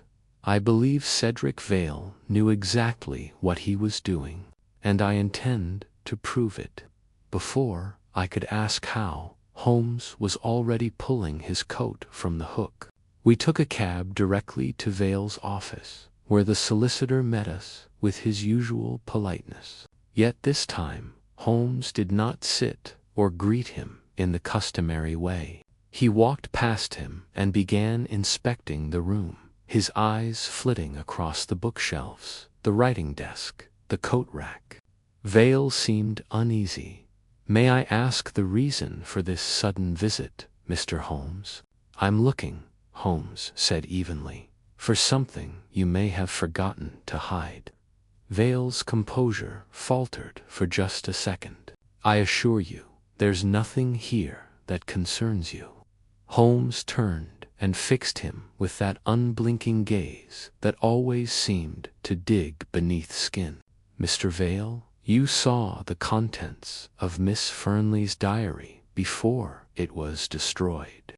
You knew about her suspicions, her fear of Draycott, and you knew that with the new will, your influence would vanish." "That's speculation," Vale said, but his voice was thinner now. Holmes stepped toward the desk and opened the top drawer. Inside were ordinary legal items, pens, papers, business cards, but Holmes's fingers moved quickly beneath the pile and withdrew a small notebook. Bound in green leather, this, he said, was Margaret Fernley's private journal. The second half. Vale paled. "That's not possible. The fire Draycott destroyed the portion she found," Holmes interrupted. "But Margaret, ever cautious, divided it. She hid the rest away. And when I questioned Miss Lovelace again this morning, she told me she once saw Margaret placing a notebook in a hollowed-out Bible in the guest room. We retrieved it not an hour ago." He opened the book and turned to a marked page. "Listen to this, Watson. Cedric warned me again about Eleanor. He says she's watching me at night, standing in the hallway. But sometimes, I wonder if he says these things only to plant fear. I've begun to feel as though I'm being turned against everyone, bit by bit. I no longer know who to trust. The lines of doubt were unmistakable. It was all their manipulation, suggestion, the slow erosion of Margaret's confidence. She trusted him, I murmured, and he used that trust. Vale stepped back, his face pale. You have no proof that I. Holmes closed the book gently. You pushed a frightened woman toward madness.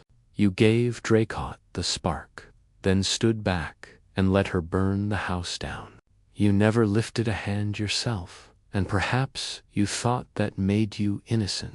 But it makes you something far worse, a coward cloaked in law. Vale looked as though he might collapse. Holmes turned away from him, his disgust quiet but clear. Inspector Gregson is on his way, he said. I expect he'll be curious to hear your version before reading hers. We left Vale's office in silence. Outside, the snow had begun to fall again, light. I glanced at Holmes as we walked. Was that the final clue? I asked. Holmes gave a slight nod. Yes, Watson. The will, the scarf, the forged signature, those were the bones. But this is the soul of the case. The manipulation, the unseen hand. He paused, then added more softly, so often, it's not the crime that matters most. It's the reason someone believed they had no other choice. Chapter 15. The final gathering. It was late afternoon when Holmes sent out the invitations. They were not formal, nor did they bear any hint of drama, simply handwritten notes delivered by a messenger to each party involved. The recipients were asked to arrive at Baker Street by 6 o'clock, without delay. Holmes instructed me to make sure the fire was lit, the room warm, and that the journal, the fragments of the original will, and the ivory letter opener were placed carefully upon the mantelpiece. There was an air of quiet finality in the way he moved about the room, as though arranging the stage for the final act of a well-rehearsed play by 5:30. The room was bathed in the amber glow of firelight. Holmes stood by the hearth, motionless, hands clasped behind his back. I took a seat beside the small table, my notebook in hand, though I doubted I would need to take much down. Everything I suspected would be etched clearly into memory. The first to arrive was Miss Lovelace, followed closely by Cedric Vale, who entered with the wary composure of a man awaiting judgment. He gave Holmes a curt nod, his lips pressed thin. Soon after came Inspector Gregson, who looked tired but alert, his presence lending the affair the gravity of official business. Finally, Margaret Bell stepped through the doorway, her face pale but steady. She looked to Holmes for reassurance, and he offered a small, brief nod. Everyone settled into place, the tension in the room palpable. The fire crackled quietly, the only sound breaking the silence, until Holmes finally spoke. Thank you all for coming. I imagine you know, in part, why you've been called here, he began, his tone neutral. This matter has occupied our attentions for nearly a fortnight. We began with a ring found among firewood and have arrived at arson, forgery, manipulation, and murder. He turned slowly toward the mantel and gestured to the items arranged there. Here we have the final pieces, the scorched remains of Margaret Fernley's true will, a letter opener turned weapon, and, most damning, her private journal, preserved in part and hidden where fear could not follow. Cedric Vale shifted in his seat, but said nothing. Eleanor Draycott Holmes continued. Now in custody, committed the act of arson. Of that there is no doubt. She believed, rightly, that she was being written out of the will. But the deeper question is, why did she believe it? For most of her life, she was Fernley's trusted companion. It would take more than a change of heart to move her to murder. It would take manipulation. Holmes paused, letting the weight of the words fall. Then he turned to Cedric Vale. You visited the Fernley home several times in the weeks before the fire. You saw Miss Fernley's doubts growing, and you encouraged them. Vale looked up slowly. I never told Draycott to do anything. No, Holmes said evenly. But you told Margaret that Draycott could not be trusted, that she was growing unstable. And then you told Draycott that Margaret had spoken of exile of homes and hospitals. You played both sides, feeding fear to each. You needed Margaret, isolated, afraid. You needed her to believe Draycott was watching her. And you needed Draycott to believe her place in the world was being stripped away. I didn't light the fire, Vale said, his voice rising slightly. But you handed her the match, Holmes replied. There was a hush. Miss Lovelace looked between the two men, her hands clenched in her lap. Margaret Bell stared at Vale, eyes filled not with anger, but a kind of sad clarity. She trusted you, she said softly. We all did. Vale said nothing. Gregson stood and moved toward him, but Holmes held up a hand. Not yet, he said. There's still one more truth to unveil. He stepped forward and lifted the ring, the very object that had begun it all, from the small wooden box where it rested. This ring, Holmes said, turning it in the firelight, belonged not to Miss Fernley nor to Draycott. It was given by Margaret to her mother long before her illness. Its presence in the firewood was not accident nor coincidence. It was hidden by Draycott after she retrieved it from the ashes, knowing full well what it was. She meant to keep it as a token, or perhaps as leverage. He placed the ring gently back in the box. It is small things like this, Watson, that often carry the weight of an entire case. Gregson now stepped forward, more firmly this time. Cedric Vale, you are hereby placed under arrest for obstruction of justice and conspiracy to commit fraud. Any further charges will be determined in due course. Vale rose slowly, then turned to Holmes. You've ruined me. No, Holmes said, returning to the hearth. You did that yourself. Gregson led him out, and the room was left in an uneasy silence. Miss Lovelace dabbed her eyes, and Margaret Bell looked into the fire, her face unreadable. Holmes remained quiet, the line of his shoulders rigid, until the door finally closed. He was careful, I said quietly. So close to getting away with it.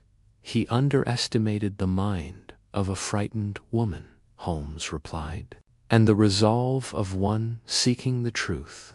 He turned and looked at me, his expression unreadable. Tomorrow the papers will declare it solved. They'll thank the Yard and speak of justice served. But we will know, Watson, that this was a case of shadows, not facts. A case of influence. I closed my notebook and looked toward the dying fire. And all because of a ring, I murmured. Holmes smiled faintly. Yes, and not the first time something small has unraveled something great. Chapter 16. The Reveal. Holmes breaks down the crime. The morning following the final gathering dawned cold and gray, with a fine mist hanging over Baker Street that blurred the outlines of lampposts and windowsills. Holmes had not slept. I heard him pacing softly in the early hours, the floorboards creaking as he walked from hearth to window, lost in thought. When I rose at 7:30, he was already seated in his armchair, pipe in hand, the smoke curling upward like threads of thought in the still air. He glanced up at me, and with a nod, motioned for me to sit across from him. "There is value," he began, "in speaking the whole thing aloud, laying out the path from the beginning to its twisted end, not merely for clarity, but to give justice the full shape of understanding." I opened my notebook and nodded for him to begin. "The crime, as it first appeared," he said, "was simple in presentation, yet maddening in contradiction. A fire in a wealthy woman's study, a destroyed will, a ring found in firewood. But behind those elements lay a design carefully hidden in motive and timing. That was our challenge, Watson, not in proving what was done, but in why and by whom." He leaned back slightly, tapping his fingers together. "Let us start with Eleanor Draycott. She had served as Margaret Fernley's companion for over 15 years. Quiet, dutiful, controlling, but loyal in her own fashion. She had grown used to influence. She managed correspondence, declined guests, filtered information. But Margaret, whether through age or reflection, had begun to change. She saw through the control, and she began preparing a new will." I nodded, remembering Margaret Bell's quiet description of the house's mood shifting in those final weeks. Draycott discovered the new willor, learned of its intent. She panicked, not because of greed alone, but because her identity, her sense of purpose, was tied to removal meant exile. And yet, despite her jealousy, she still harbored an emotional tie to Margaret. She did not act immediately. She brooded. Holmes turned his eyes to the fire. Then came Cedric Vale, a man of intelligence, opportunity, and ambition. He recognized the tension. Rather than calm it, he nurtured it. In subtle ways, remarks, hints, small truths, twisted just enough. He told Margaret that Eleanor was watching her. He told Eleanor that Margaret intended to commit her. Neither woman could confirm it directly, and so the fears blossomed in silence. "And then Margaret died," I said quietly. "Not of unnatural causes," Holmes affirmed. "But the event triggered everything. Draycott, now certain she would be erased from the will, sought it out. She found it in the bureau drawer, perhaps too late to destroy it safely. So she lit the fire. She used the letter opener, a gift once given to pry open the compartment, leaving traces. Then she burned the papers and scattered the ashes, carefully removing any remnants that might link the crime to her. But fate had other ideas." He rose now, walking slowly to the mantel and picking up the small box where the ring had been stored. "The ring," he said softly. "It had fallen, perhaps slipped from a tray, or had been dislodged in her haste. It landed among the firewood, and she never saw it. A simple oversight, but enough to unravel the lie." He placed the box down again and turned to face me. "And so we found the ring, and with it came the question, why would such a valuable piece of jewelry end up in firewood? The answer led us to Margaret Bell, who confirmed it was a family heirloom. Then came the damaged writing desk, the broken latch, the smell of paraffin on the ashes. Each fragment meaningless alone, but in concert they told the truth," I said. "Precisely," Holmes replied. "Then we had Draycott's behavior shifting, erratic, not purely guilty, but frightened. And then Vale serene, distant, too willing to pass judgment, on a woman he once represented. His calm was not innocence, but detachment. He had watched it all unfold, possibly with the expectation of inheriting trust or position if Draycott were removed and Fernla deceased. I frowned. But he didn't benefit financially. No, Holmes agreed. But influence, Watson, is often more valuable than money. If Margaret had died without a new will, the old one remained valid. He stood to retain control of the estate's affairs, and perhaps more. At the very least, his silence protected him from being written out. I flipped through my notes. And the journal? Ah, yes, the key that proved intent. Margaret's words, preserved in her own hand, expressed suspicion of both Eleanor and Cedric. That was the final blow. Her fear was documented, and her mental clarity preserved. It painted a picture not just of a broken household, but of emotional sabotage. Holmes resumed his seat, the weight of the case settling like dust around us. Vale's role was always just out of reach, he said. He didn't kill anyone, nor did he light the fire, but he nudged each piece until the wrong person did the wrong thing. And that, Watson, is where the true darkness lies, not in action, but in orchestration. The fire crackled again, a low, tired sound. I sat back and let the silence stretch, absorbing everything he had laid out. It was, but in the fog of the moment, it had been a tangle of grief, silence, and suspicion. So now it's done, I said softly. Holmes shook his head. It is concluded, yes. But such cases leave stains, Watson, not on the law books, but on the hearts of those involved. Margaret Bell will carry questions that no answer will soothe. Miss Lovelace will question her own silence. And Valehi will go to trial, but likely escape with little more than disgrace. Justice, in these matters, is often unsatisfying.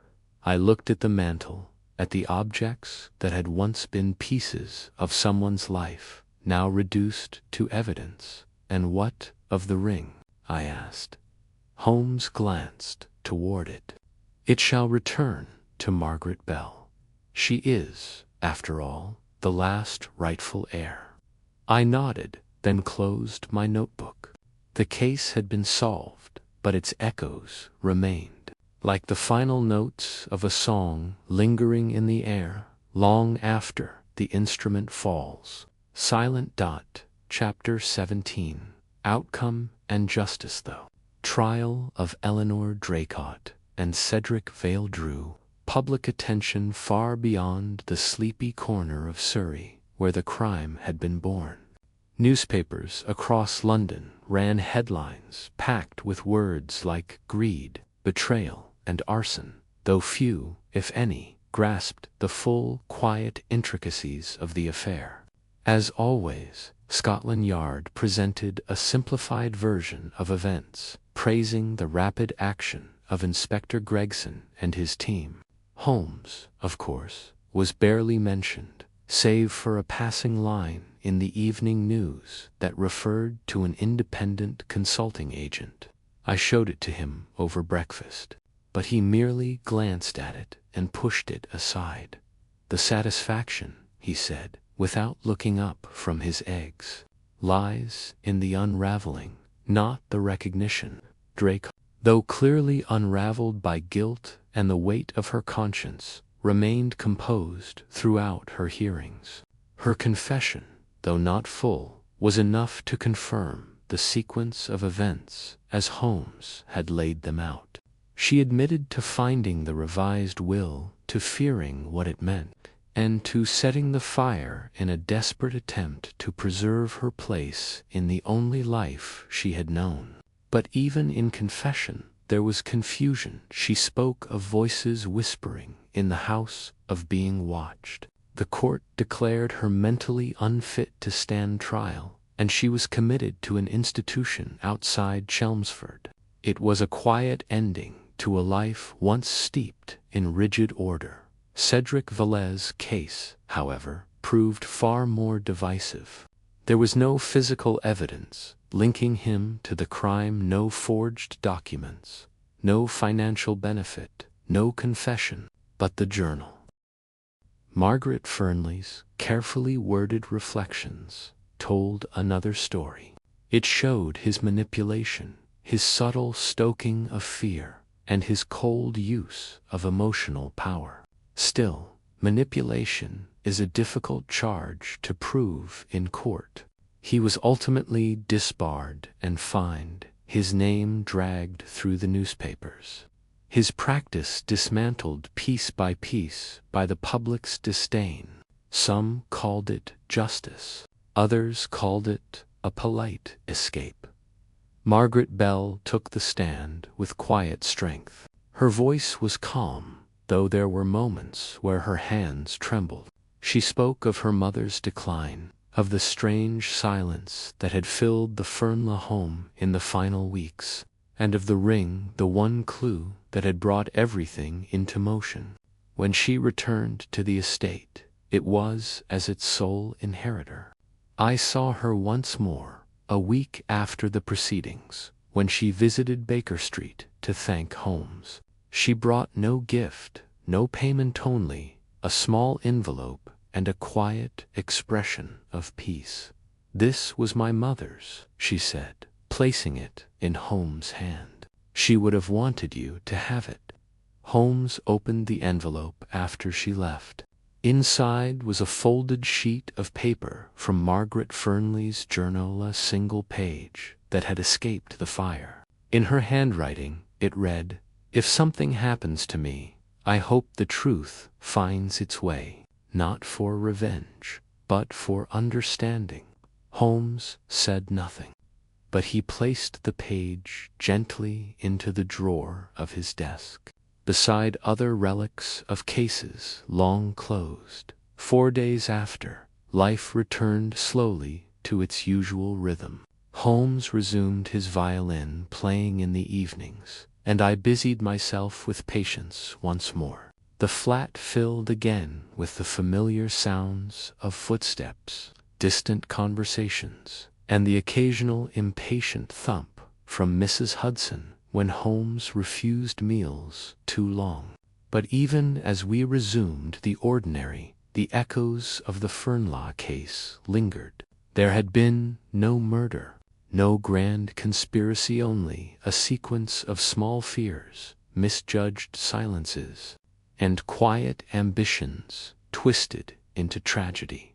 One rainy afternoon, as I sat reading by the window, Holmes spoke without looking up from his newspaper. "Watson, do you recall what Margaret Fernley's housekeeper said that first day?" I looked up. "Which part?" She said Miss Fernley had been acting strange, talking to herself, writing things down, looking at the firewood pile over and over. I nodded. "Yes, I remember." Holmes folded the paper on his lap. It was not madness, it was awareness.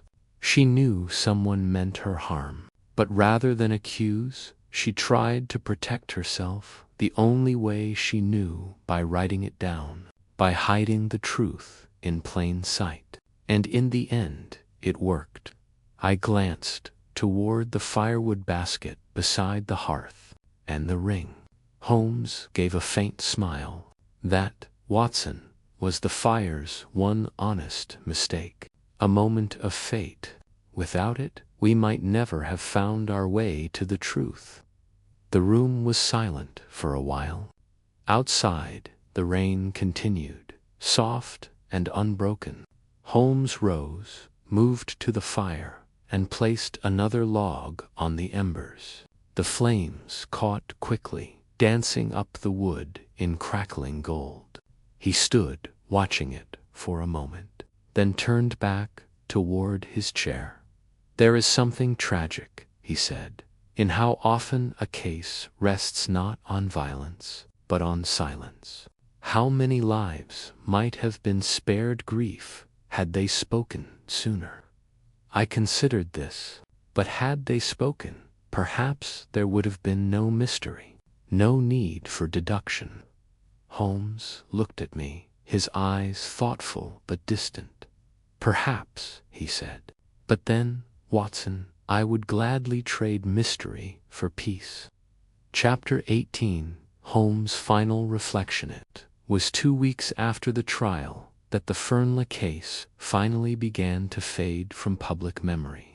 The newspapers turned their attention to a scandal at the Admiralty, and society resumed its usual whirl of distractions. But within the quiet sanctuary of Baker Street, the echoes of the affair still lingered.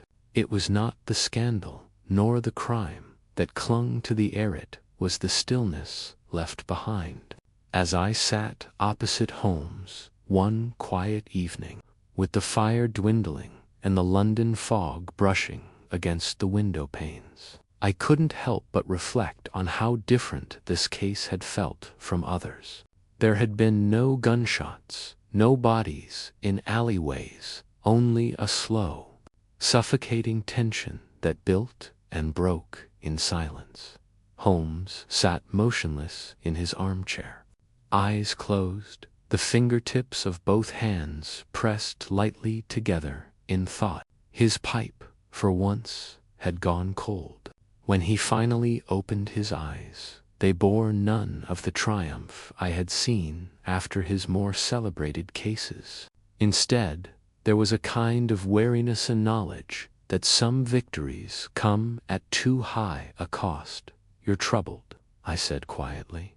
"Not troubled," Holmes replied after a moment, "but thoughtful. There is a difference." I waited, knowing he would speak when ready. Holmes had never been a man to rush his thoughts, especially at the close of a case that touched more on emotion than logic. "Watson," he said at last, "was one of shadows of whispers rather than screams. And yet it was no less deadly in its impact. It showed us something quite profound."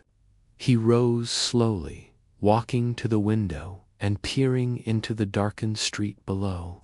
Eleanor Draycott was no villain in the traditional sense, nor was Cedric Vale, for that matter. And yet their combined actions wrought destruction. Draycott acted out of fear of abandonment, of being cast aside like worn fabric.